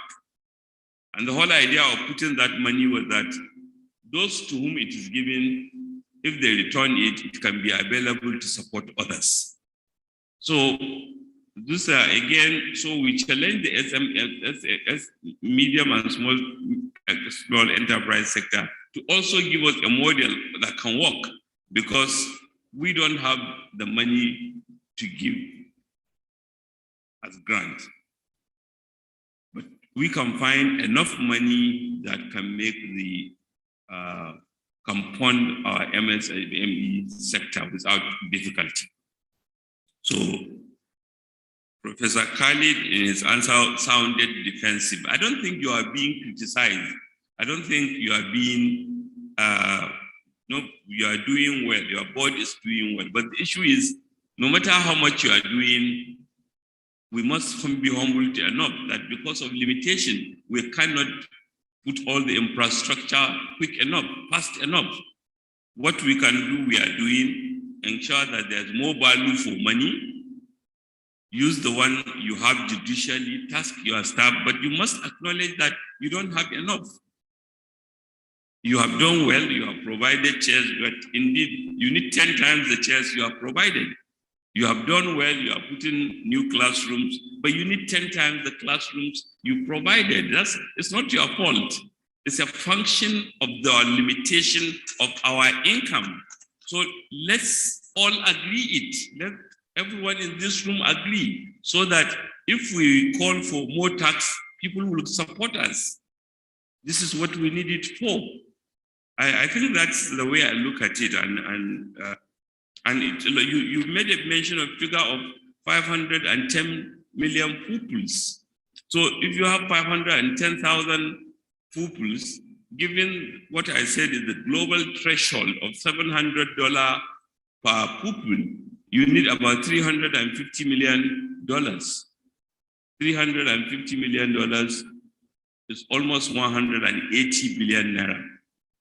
So if we can't provide you with 180 billion naira, we should be kind enough to you when you can't achieve that which to whom $700 per pupil is given, not because you have not done well, but it's an illustration of the challenge so that we can all mobilize. Last but not the least is the fact that fiscal transparency has improved. And so, like I said again here, now the room for suspicion is limited. Now we can ask commissioners questions. You can see, you can ask, you can say, why is this so? You have seen it, you have seen how small it is. And over the last 1 year, we have passed laws about autonomy of legislature, autonomy of the judiciary. What the value of that, like I told the chief judge in one of my interactions with him, is that now they are forced to understand the budget. And it's not just forced because of their institution, because the way the government had worked before is that budget is just for the Ministry of Budget. Even within government, many commissioners do not bother, do not care. I think, well, this is somebody else's. But this is to show everyone that budget is everyone's business. Because it is when you accept those fundamental axioms that you can make choices, or that you can generate public support to make choices. So I thank all of you that have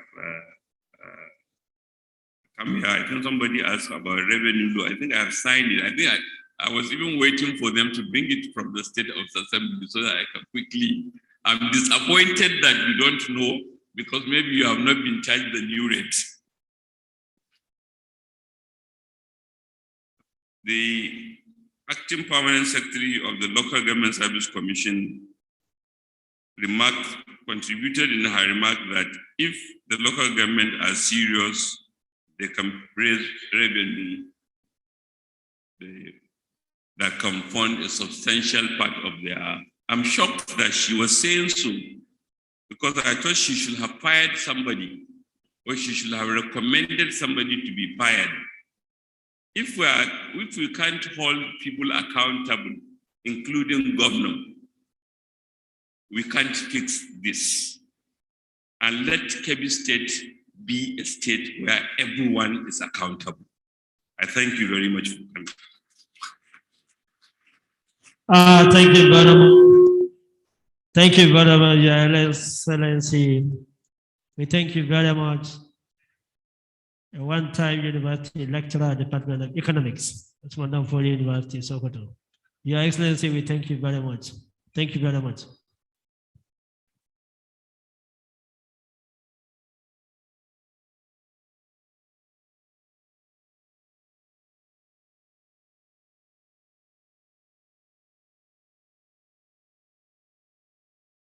Thank you very much, Your Excellency. On final note, Your Excellency, may I now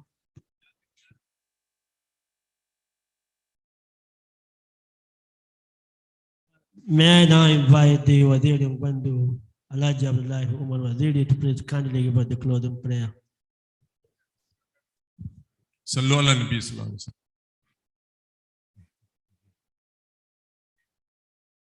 يا أرحم الراحمين يا رب العالمين يا بديع السماوات والأرض يا رب العرش العظيم يا حي يا قيوم يا ذو الجلال والإكرام لا تؤاخذنا إن نسينا أخطأنا رب لا تحمل علينا إصرا كما حملته على الذين قبلنا ربنا ولا تحملنا ما لا طاقة لنا به واعف عنا واغفر لنا وارحمنا أنت مولانا فانصرنا على القوم الكافرين.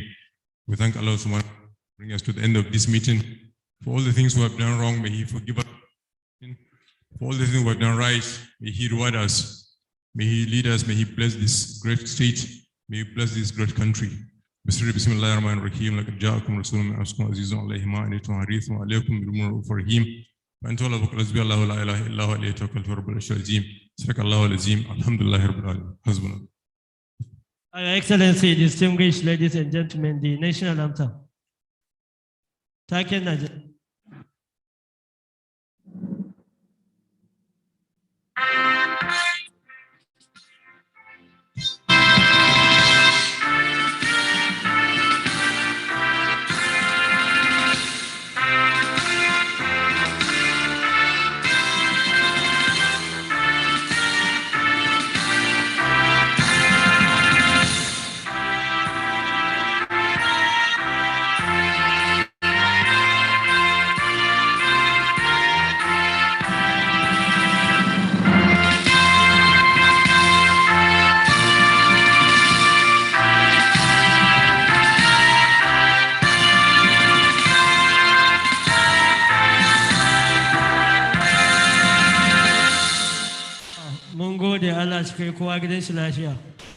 we thank you very much. We wish you a safe journey back to our respective destination. Thank you very much. Mungode, Mungode.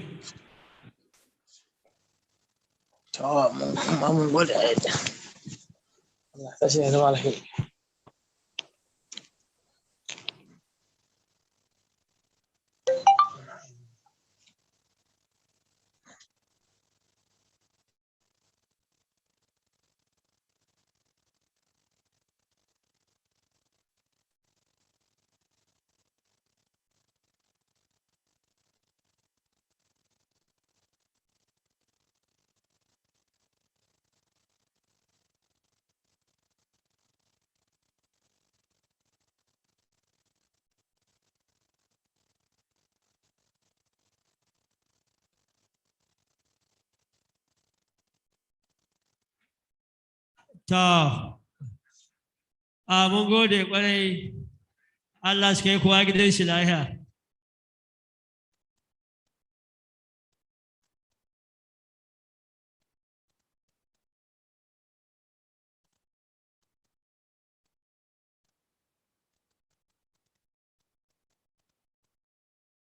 Jama'a mun gode Allah shi kai shi lafiya.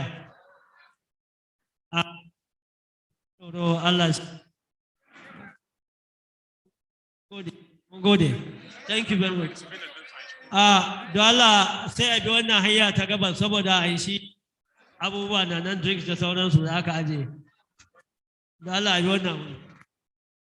wannan wuri.